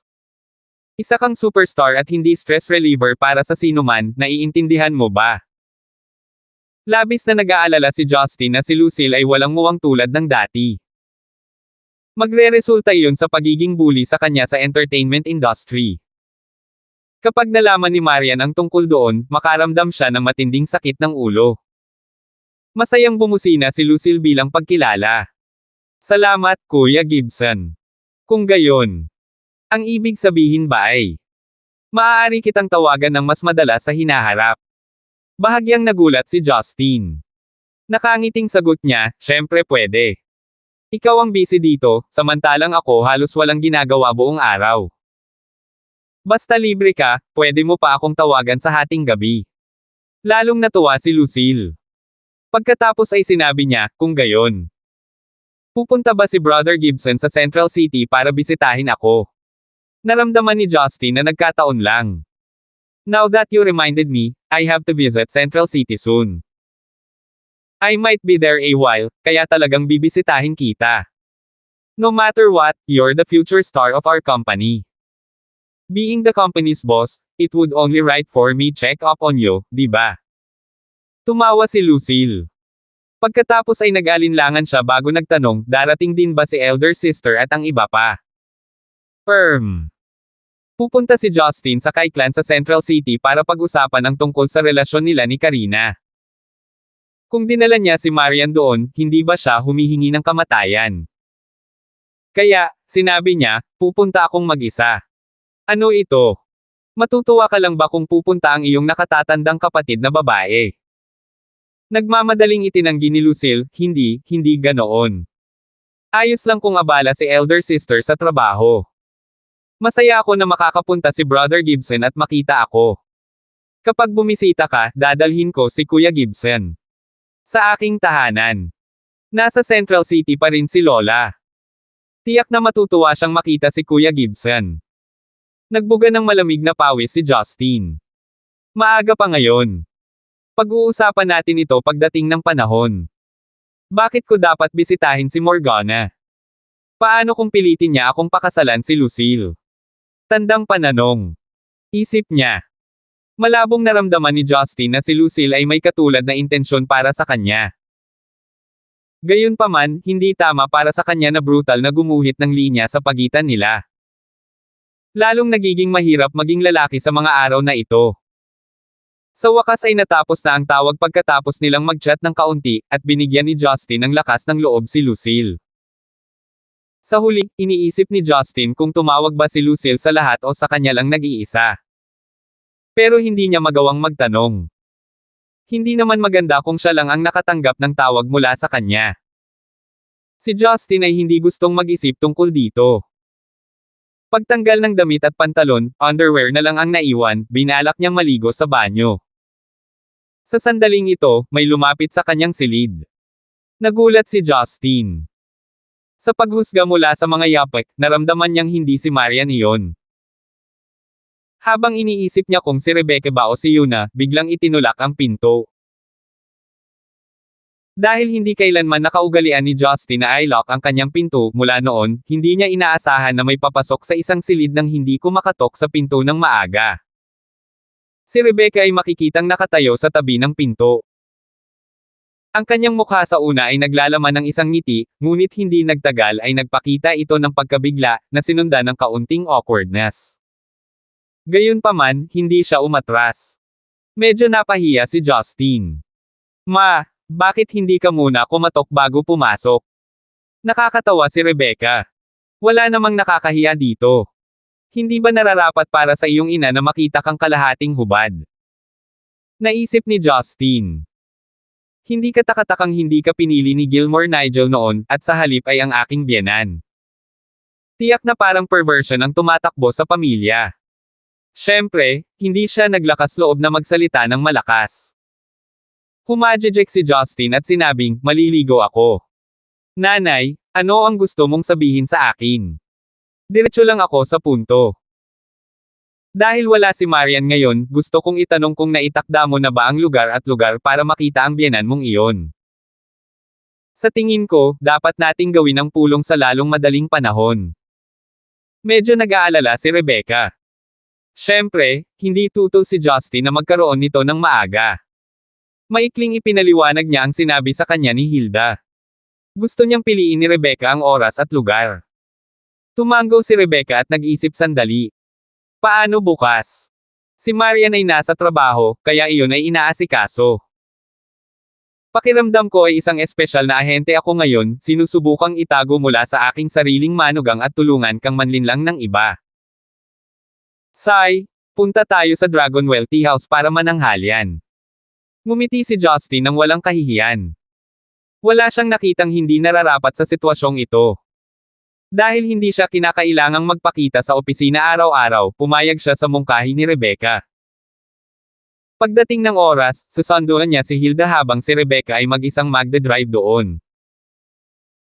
Talagang magkapitbahay si Hilda, ngunit nahihiya si Justin na sabihin sa kanyang ina, natatakot na malaman nitong dalawa sa kanyang mga manliligaw ang nakatira ng magkasama. Pakiramdam niya ay mahihirapan siyang tanggapin, kaya gusto niyang magpaliwanag sa pulong. 606. Alam na ang kanyang ina at biyenan ay magkikita sa unang pagkakataon bukas, hindi maiwasan ni Justin na hindi mapalagay sa buong pangyayari.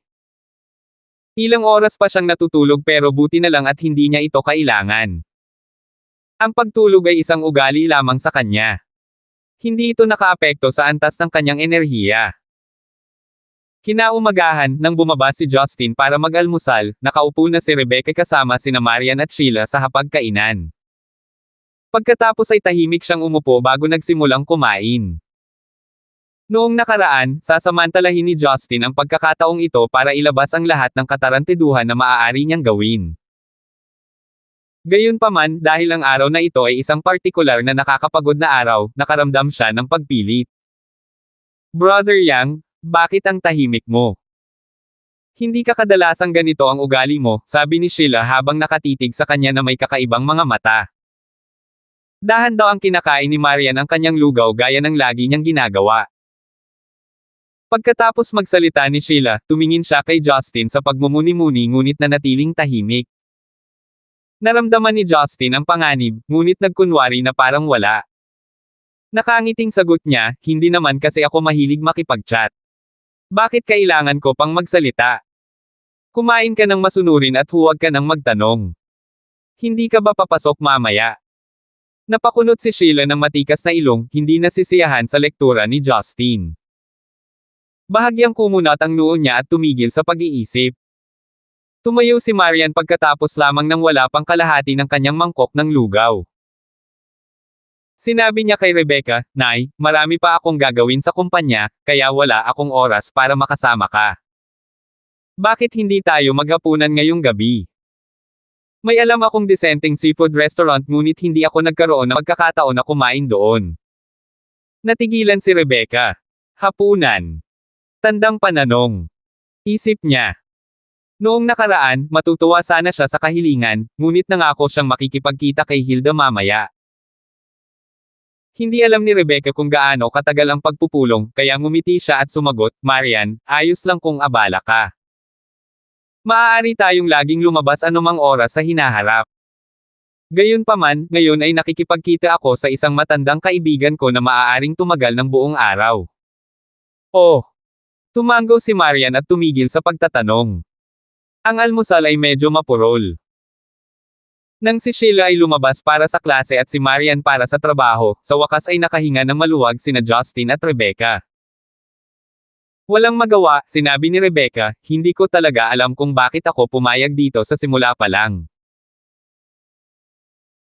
Hindi ko pinapansin ang katotohanang wala akong ideya kung ano ang sasabihin ko mamaya sa pulong, kapag nalaman ni Marian na ako, bilang kanyang biyenan, ay tinutulungan ka sa ibang mga babae, saan ko itatago ang dati kong kahihiyan na mukha?" Awkward na ngumiti si Justin. "Nay, hindi naman matanda ang mukha mo. Bata ka pa at napakarilag." Sumagot si Rebecca, "Bata, sino ang nagturo sa iyo kung paano mag-sweet talk? Mukhang kinakabahan ka na. Sa tingin mo ba tatanggi ako pagkatapos mong ibigay ang pangako ko?" Talagang nakaramdam ng pag-aalala si Justin. Nang muli niyang makuha ang kumpirmasyon ni Rebecca, nabawasan ang kanyang pag-aalala. Pagkatapos magbihis ng kanyang matalinong casual na kasuotan, umalis si Justin sa bahay kaagad pagkatapos ni Rebecca. Dahil nasa bahay si Yuna, magiging kaina hinala kung sabay silang umalis. Sa kabilang banda, matagal nang pumunta si Hilda sa restaurant ni Madam Ziyang para magtrabaho. Nagtrabaho siya ng 2 oras bago siya sinundo ni Talia para sa pulong. Sa paglalakbay, tinanong ni Hilda si Talia kung ano ang mga libangan ng kanyang biyenan, ano ang mga interes niya, at kung ano ang background ng kanyang pamilya.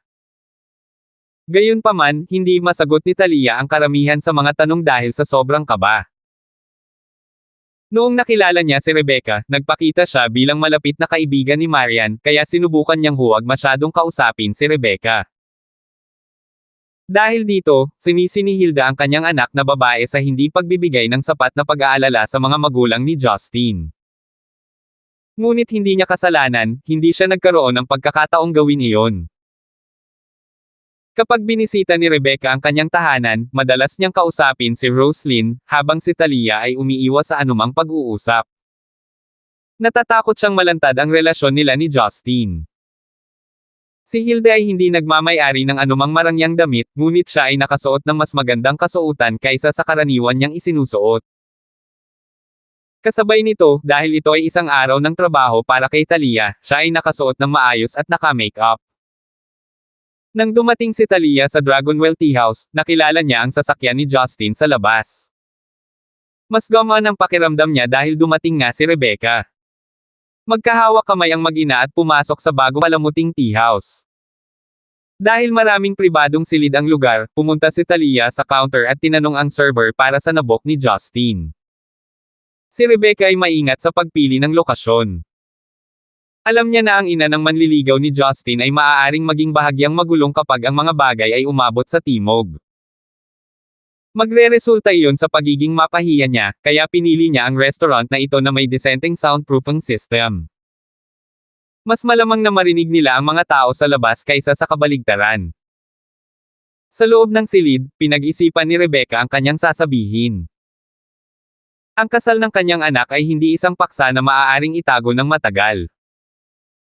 Gayunpaman, mahirap ding isipin na ang kabilang partido ay tatanggap ng balita. Kaya, kinailangan niyang mag-isip ng paraan para hindi direktang mahikayat ang ina na bigyan ng kalayaan ang kanyang anak. Kung si Rebecca ay mula sa isang ordinaryong pamilya, tiyak na hindi siya papayag na tulungan si Justin. Gayunpaman, ang pagiging nasa isang pangunahing angkan, ang polygamia ay hindi isang pangkaraniwang tanawin. Bagamat labag sa batas para sa isang lalaki na magkaroon ng maraming asawa, hindi nito napigilan ang mga lalaki mula sa malalaking angkan na gawin ito. Maging ang premier ng Zenica, si Gilmore Nigel, ay may anak na hindi lehitimong anak na nagkataong manugang ni Rebecca, si Marian. Hindi nakapagtataka para sa mga lalaking iyon na masangkot sa gayong mga gawain. Bilang resulta, na may pag-iisip na lampas sa karaniwan, si Rebecca ay mas bukas sa mga ideya. Sa pinakamasama, gagamitin niya ang katayuan ng Gibson clan para hikayatin ang kabilang partido. Si Rebecca ay humigop ng ilang mabangong tsaa habang nag-iisip ng ilang bagay. When she drafted her speech in her mind, she quickly remembered that she was still clueless kung sino ang kaharap niya mamaya. Bakit hindi pa sinabi ni Justin sa akin? Iniiwasan niya ang tanong mula nang sabihin ko ito. Isip niya. Nagmamadaling tinanong ni Rebecca si Justin na nakaupo sa tabi, "Anak, ano ang pangalan ng batang babae?" Maaari mo namang sabihin sa akin ngayon, hindi ba? Kailangan kong malaman kung ano ang dapat kong itawag sa kanya. Sinadya itong itago ni Justin sa kanyang ina, ngunit kailangan niyang sabihin ang totoo ngayon. Nakangiting awkwardly, sinabi niya, "Sa totoo lang, nanay, naniniwala akong nakilala mo na siya dati." Siya ay tinatawag na Thalia. Thalia. Kumunat ang noo ni Rebecca nang makita niyang pamilyar ang pangalan. She then exclaimed, "Anong sinabi mo?" Thalia yon. Pinunasan ni Justin ang kanyang ilong at tumango. Agad na naunawaan ni Rebecca ang maraming bagay, na sa tingin niya ay walang katotohanan ngunit katawa-tawa. Napakakilabot mong bata. How dare you trick your own mother? No wonder ayaw mong ipaalam sa akin ang pangalan niya. Kaya't iyon ay dahil siya ay nakahiga, sa paligid ko. Paano iyon isang daye? Ano ang pagkakaiba ng pag-alam nito ngayon o noon? Tumawa si Justin. Magkikita pa naman kayo mamaya. And isn't it great that you actually know each other?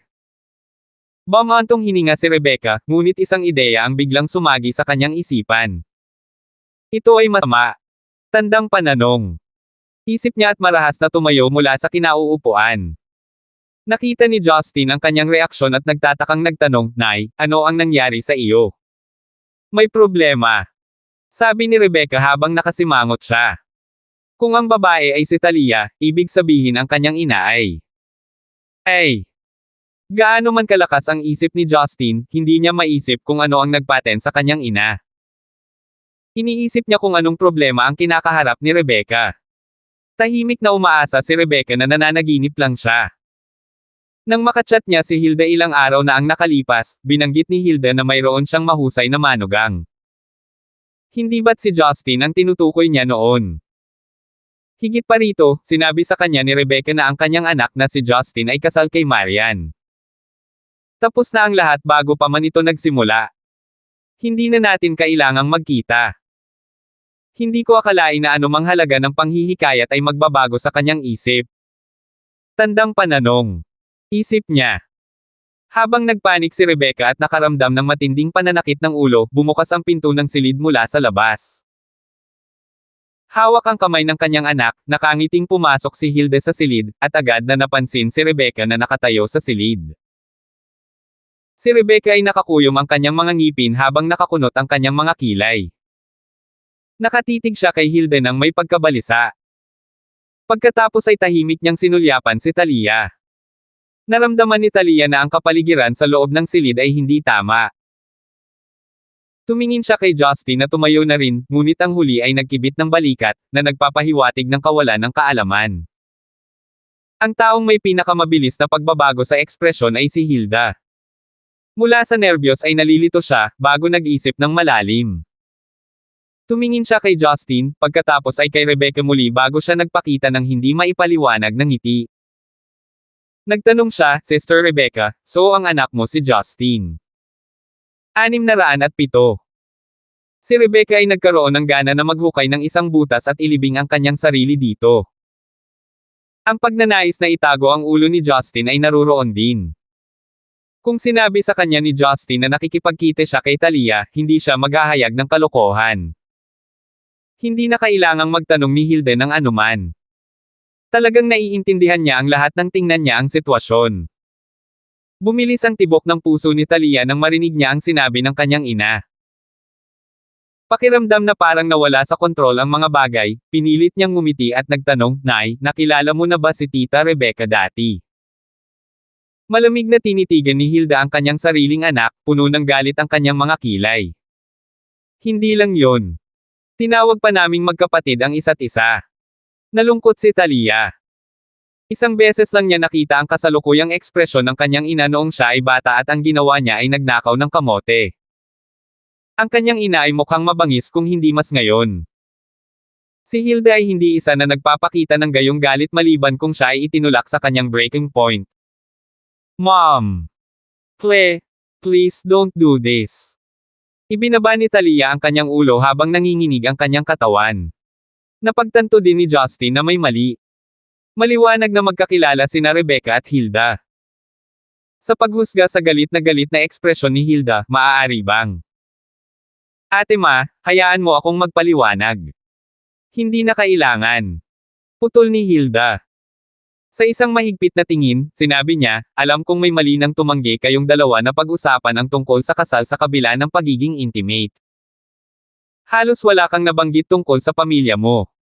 Lumalabas na hindi dahil sa ayaw mo, dahil hindi mo kaya. Gustong magsalita ni Rebecca, ngunit hindi niya alam kung ano ang sasabihin.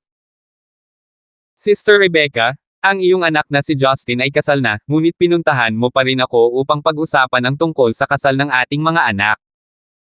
Anong mga laro ang iyong nilalaro? Tanong ni Hilda habang namumula ang mukha sa galit. Ako, si Hilda, ay hindi mula sa isang mayamang pamilya, at inaamin ko na hindi ako ang pinakamay kultura. Ngunit sa pinakakaunti, alam ko kung nasaan ang aking pagmamataas. Gaano kaya ang makukuha ng isang tao? Mom, please calm down. Actually, tumahimik ka. Sumigaw si Hilda, pinutol si Talia. Talia, sinusubukan mo bang galitin ako hanggang mamatay? Nagpalaki ba ako ng isang may bahay? Bakit hindi ka pumunta para sa isang hindi pa kasal? Alam mo ba kung sino ang kanyang asawa? Ito ay apo ng matandang CEO, si Marian. Ang matandang CEO ay nagbigay sa iyo ng napakagandang buhay, at si Marian ay ang iyong matalik na kaibigan. Bakit mo ibinabalik ang iyong asawa? Bakit mo ibinabalik ang iyong asawa? Namula ang mga mata ni Talia at bumuhos ang kanyang mga luha. Ang bawat isa sa mga salita ni Hilda ay parang isang makamandag na tibo, na pumipilit sa kanyang pusong hilaw na. Tiyak na alam niya na ang pagiging mistress ay hindi tama, at nadaman niya na ang pakikihalubilo sa asawa ni Marian ay hindi nararapat. Not to mention, batid niya na ang kanyang ina ay lubos na madidismaya. Pero ginawa ko pa rin, di ba? Tandang pananong. Isip niya. Pagdating sa mga usapin ng puso, siya ay lubos na walang pagtatanggol. Hindi dahil sa hindi niya sinubukang isuko ito, ngunit tiniyak ng tadhana na ang lahat ay nasa tamang lugar para sa kanya. Tinanong ito ni Talia sa kanyang sarili noon. Kung hindi ba ang kontrata para sa kasal ni Marian at Justin ang nagbigay sa akin ng dahilan, makakasama ko pa rin ba siya ng walang konsiderasyon? Saan niya sinagot? Oo, ganap. Tandang pananong. Hindi niya maitatanggi ang nararamdaman niya para kay Justin. Hindi niya maisip kung paano siya haantong kapag tinanggihan siya ni Justin. Sa paggawa nito, tiyak na mahihirapan siya, ngunit naniniwala siyang magbubunga ang lahat sa huli. Si Talia ay paulit-ulit na nagpasaya at nag-aliw sa sarili bago siya nang ahas na dalhin ang kanyang ina sa equation. Gayunpaman, bago pa man magsimula ang pag-uusap, sinira na ni Hilda ang anumang call-iwan na itinayo niya para sa kanyang sarili. Nay! Alam kong ako ang may kasalanan, wika ni Talia habang humihikbi, na parang babagsak ang kanyang katawan anumang oras. Alam kong pinagtaksilan ko si Marian, Boo, pero hindi ko. Hindi mo na kailangan pang magsalita. Umalis ka na ngayon sa akin at kakalimutan kong nangyari ito. Kung hindi, si Hilda ay hindi isang malambot na tao.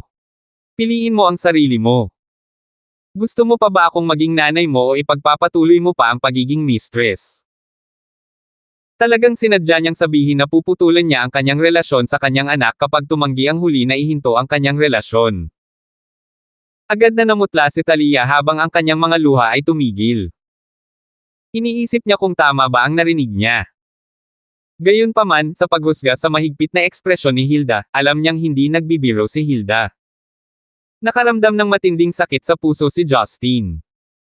Sa pagtingin sa paghihirap ni Talia, kinuyam niya ng mahigpit ang kanyang mga kamao. Si Hilda ang nagpaiyak sa kanya. Gayunpaman, hindi magawa ni Justin ang gagawin niya sa ibang tao, pambubugbog o patayin siya, para lang matulungan si Talia na maghiganti. Siya ang kapanganakang ina ni Talia at nakatatanda ni Justin.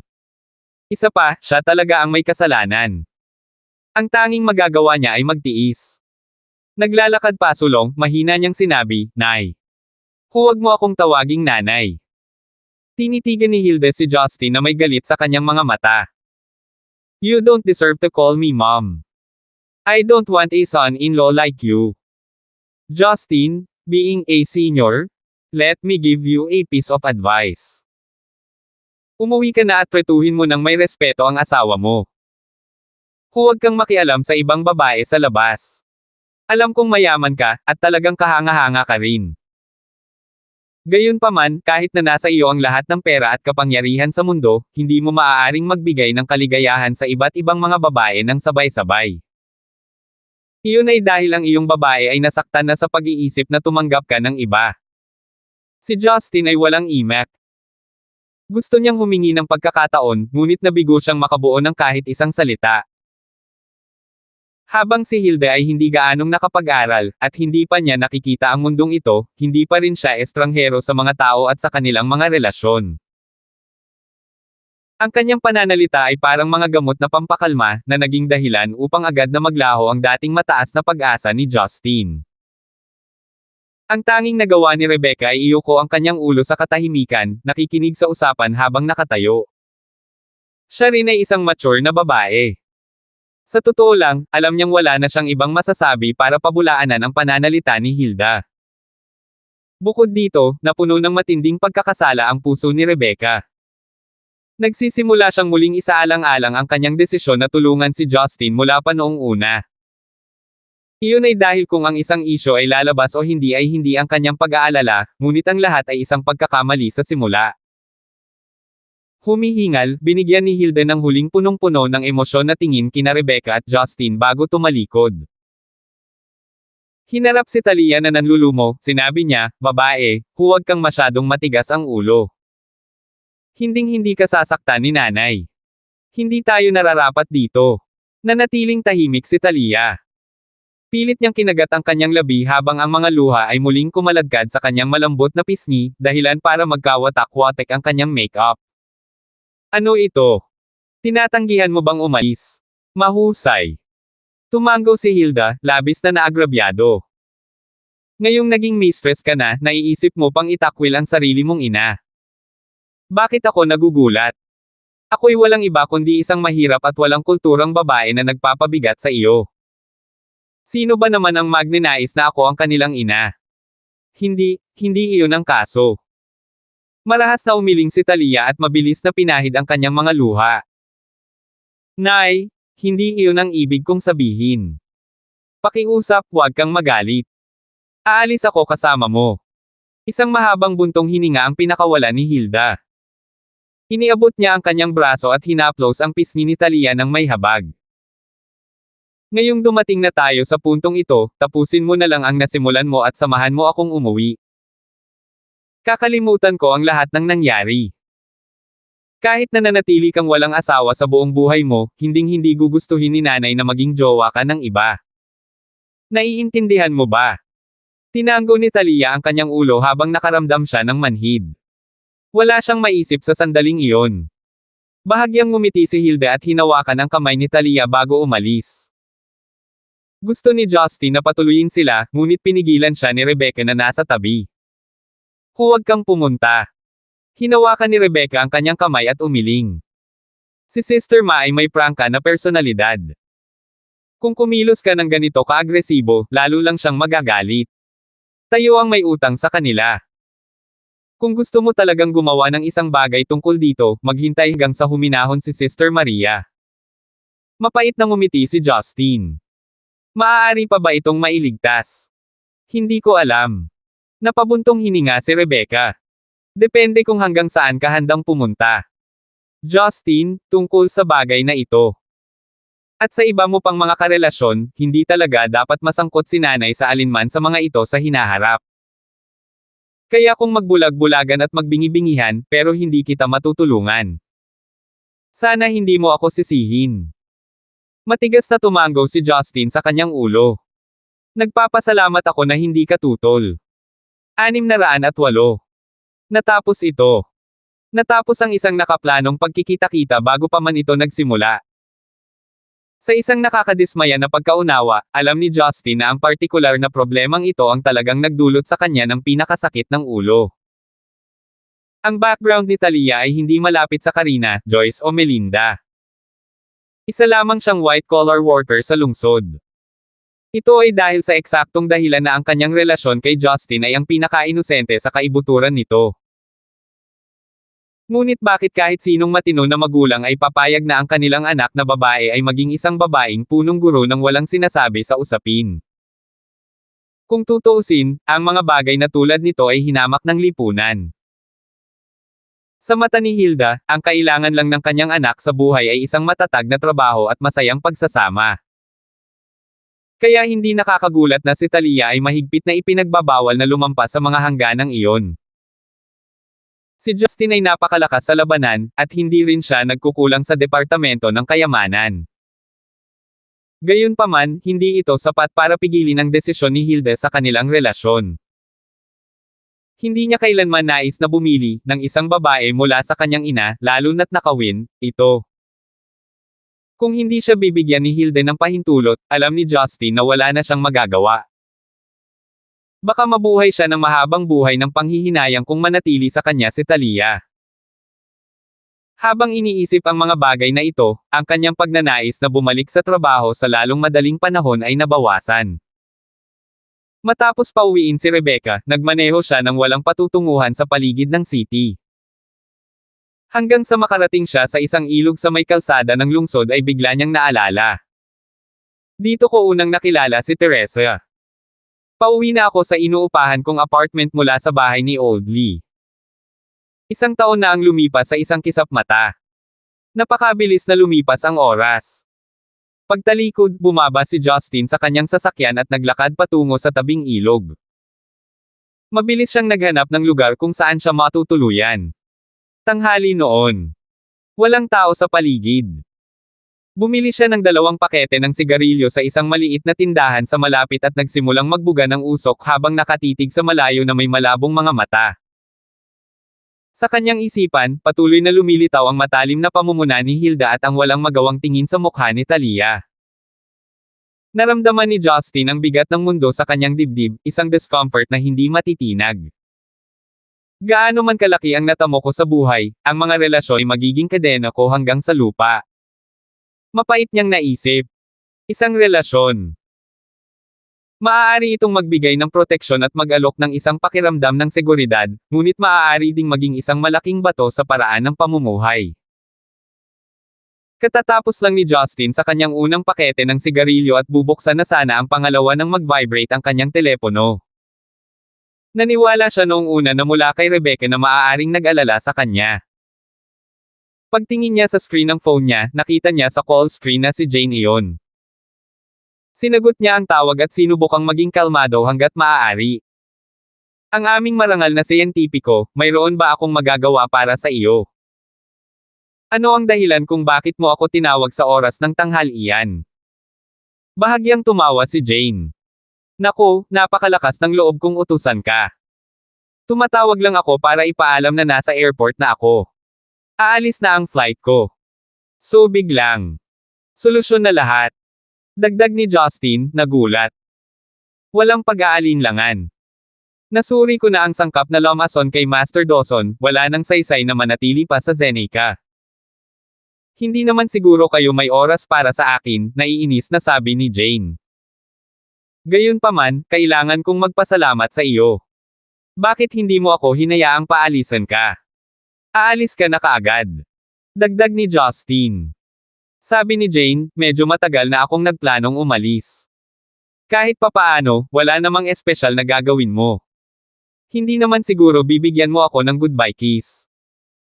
Naisip ko na baka ma-attach ako kapag dumating ka kaya mas mabuti siguro para sa ating lahat na wala ka rito. Mas gusto kong bisitahin mo ako sa Europe kung gusto mo talaga. Tumawa si Justin, kahit medyo alanganin. Tunay nga, ang gagawin lang niya sa airport ay posibleng kawayan si Jane ng Palm. Naramdaman ni Jane ang kahihiyan ni Justin sa pamamagitan ng telepono. She chuckled and said, "Tama, nakalimutan kong sabihin sa iyo. Isasama ko si Hanya. Naisip ko na mas ligtas kapag kasama siya. Wala kang pakialam na ipagpatuloy ko ang paggamit ng empleyado mo, di ba?" Siyempre hindi. Naalala ni Justin na minsan niyang inutusan si Hanya pabalik sa Japan. Hindi masamang ideya na sundan niya si Jane. Ang pag-alis sa Zeneca ay mas mabuti kaysa gawing kainahinala ang Red Flame Iron Brigade. Pagkatapos magpaalam kay Jane, nakaramdam si Justin ng matinding pagkakasala. Magiging kasinungalingan kung sabihin na wala siyang nararamdaman sa isang napakagandang babae tulad ni Jane, hindi banggitin ang mga damdamin ay nasuklian. Ngunit pinanood ni Justin ang kanyang paglaki, at sa relasyon nila ni Catherine, nakita niyang mas hindi nararapat na isali ang kanyang sarili kay Jane. Hindi ito magiging patas sa mag-inang anak na babae. Ang lahat ng komplikasyon sa kanyang mga relasyon ay naging mahirap para kay Justin na magbukas kay Jane. Ang pagpapanggap na parang wala ito ay ang pinakamahusay na paraan ng pagkilos. Gayunpaman, ang isang tawag sa kanya sa telepono ay hindi inaasahang nagpaalala sa kanya tungkol kay Teresa. Bakit hindi kausapin si Teresa tungkol dito? Siya ay lubos na nakikinig. Kaya naman, dinial niya ang numero ni Teresa. Pagkatapos ng lahat, siya ay isang tao na hindi niya iniisip na makipag-ugnay ng kusang.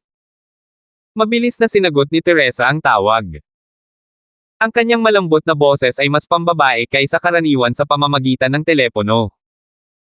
"I was just about to call you. Nabalitaan ko na ba ang tungkol sa pag-alis ni Jane? Hindi niya gustong sabihin ko sa iyo bago ito." Napabuntong hininga si Justin, kakausap ko lang siya sa telepono. "Paano ka? Dapat ay mas relax ka na ngayong gumaling na si Master Dawson at naalis na ang mga lason sa kanyang sistema. Talagang mas kalmado na ako ngayon. Nagpapasalamat ako para doon. Maaaring hindi mo alam kung gaano kahalaga sa akin at sa angkan ng Dawson si Lolo, ngunit hanggat malusog siya, mas nasa bahay ako," nakangiting sabi ni Teresa.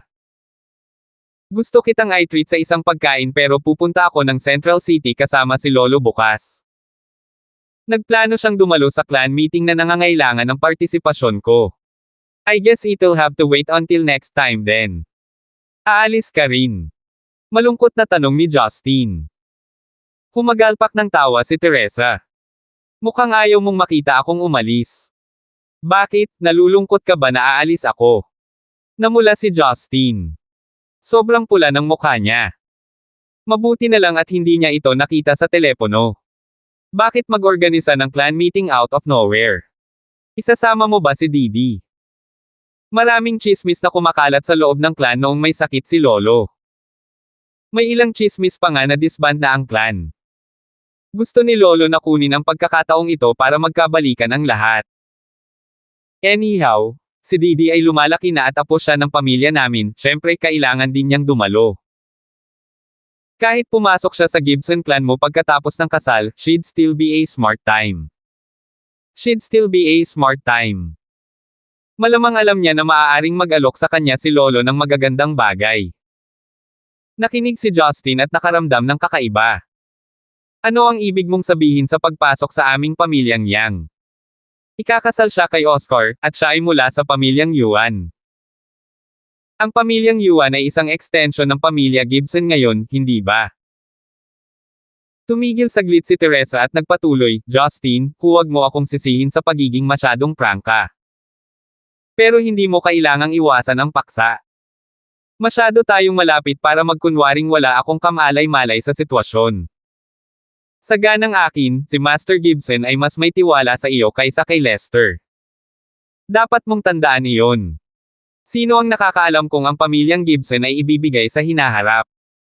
Binalak ni Justin na talakayin ang tungkol kay Talia kay Teresa. Gayunpaman, hindi niya akalain na bigla niyang babanggitin ang pamilya Gibson. Hindi ako interesado sa clan, sabi ni Justin habang bahagyang nakangiti. Ang mga ganitong bagay ay kadalasang hindi kasing simple ng iniisip mo, sagot ni Teresa bago bumantong hininga. Marahil mayroon kang pambihirang kakayahan, ngunit sa Zenica, dapat may dahilan para duminahin ng 4 na pangunahing angkan ang Central City. Maaaring ako ang tagapagmana ng angkan ng Dawson, ngunit kahit alam ko na ang aming angkan ay hindi lamang nagpapatakbo ng maraming malalaking negosyo. Naniniwala ako. Ang angkan ng Gibson ay mas komplikado kaysa sa pagkontrol lamang sa bahagi ng militar. Hindi lang iyon, isipin mo, kung magpasya kang manatili dito, ang status ng Gibson clan ay makakatulong sa iyo sa maraming pagkakataon. At least, walang maglalakas loob na manggulo sa iyo o sa mga tao sa paligid mo, di ba? Alam ko rin na ang iyong ina ay tumutuloy sa iyo ngayon. Sa tingin mo ba ay talagang gusto niyang malayo sa kanyang pamilya? Kung sasali ka sa angkan ng Yang, maraming bagay ang magiging opisyal. Biglang nagningning ang mga mata ni Justin. Biglang pumasok sa isip niya ang isang kalokohang ideya. Kung siya ang magiging master ng Gibson clan, mas madaling magkaroon ng higit sa isang babae. Ito ay hindi bilang kung ipahayag niya ito sa publiko, ngunit gamit ang katayuan, ito ay isang bagay lamang ng pagpapakita ng kanyang dominanteng lakas sa ibang bahagi ng mundo. Ang mga tao ay maaari lamang magchismis sa kanilang likuran. Kung gayon, hindi na kailangang magdusa ng labis na hirap ang kanyang mga babae. Ang ilan ay may inggit pa sa kanila. Sa totoo lang, hindi kailangang gamitin ni Justin ang katayuan ng Gibson sa ibang bansa. Iyon ay dahil hindi siya maaaring kumilos tulad ng ginawa niya sa ibang bansa sa loob ng bansang ito. Sa nakaraan, hindi ito gagana. Ang dahilan kung bakit siya nahiwalay kay Rebecca ay dahil ipinaglihi siya nito bago ikasal. Kailangan niyang ipadala siya sa orphanage. Gayunpaman, nagbago ang mga bagay. Kahit na ang mayayaman ay magpakasal sa pangalawang kasosyo, walang sino man ang batang mata. Kaya, mayroong dalawang panig sa lahat. Ang mundong ito at ang mga tao nito ay inalis ang nakaraan, ngunit kahit papaano ay ginawang hindi gaanong mahirap ang buhay para kay Justin sa lahat ng mga shortcut na magagamit na niya ngayon. Siyempre, ito ay isang ideya lamang. Upang ito ay talagang gumana ay mangangailangan ng mas maraming pagpaplano. Hindi lamang siya bumalik kamakailan sa Zenica, mayroon pa rin siyang masamang reputasyon mula sa kanyang nakaraang pag-uugali. Kung ipagpalagay na handang ibigay ni Gibson Gongming ang kanyang posisyon kay Justin, kung ano ang iniisip ng ibang tao tungkol dito ay isang isyu din. Higit pa rito, bilang master ng isang angkan, kayaban niyang panatilihing masaya at kasiya siya ang lahat ng babae sa kanyang tabi. Kahit na sila ay ayos na, paano ang iba na hindi? Ang mga taong tulad ng kanyang biyenang babae, si Hilda. Salamat po at sinamahan ninyo ako, ingat lagi mga master.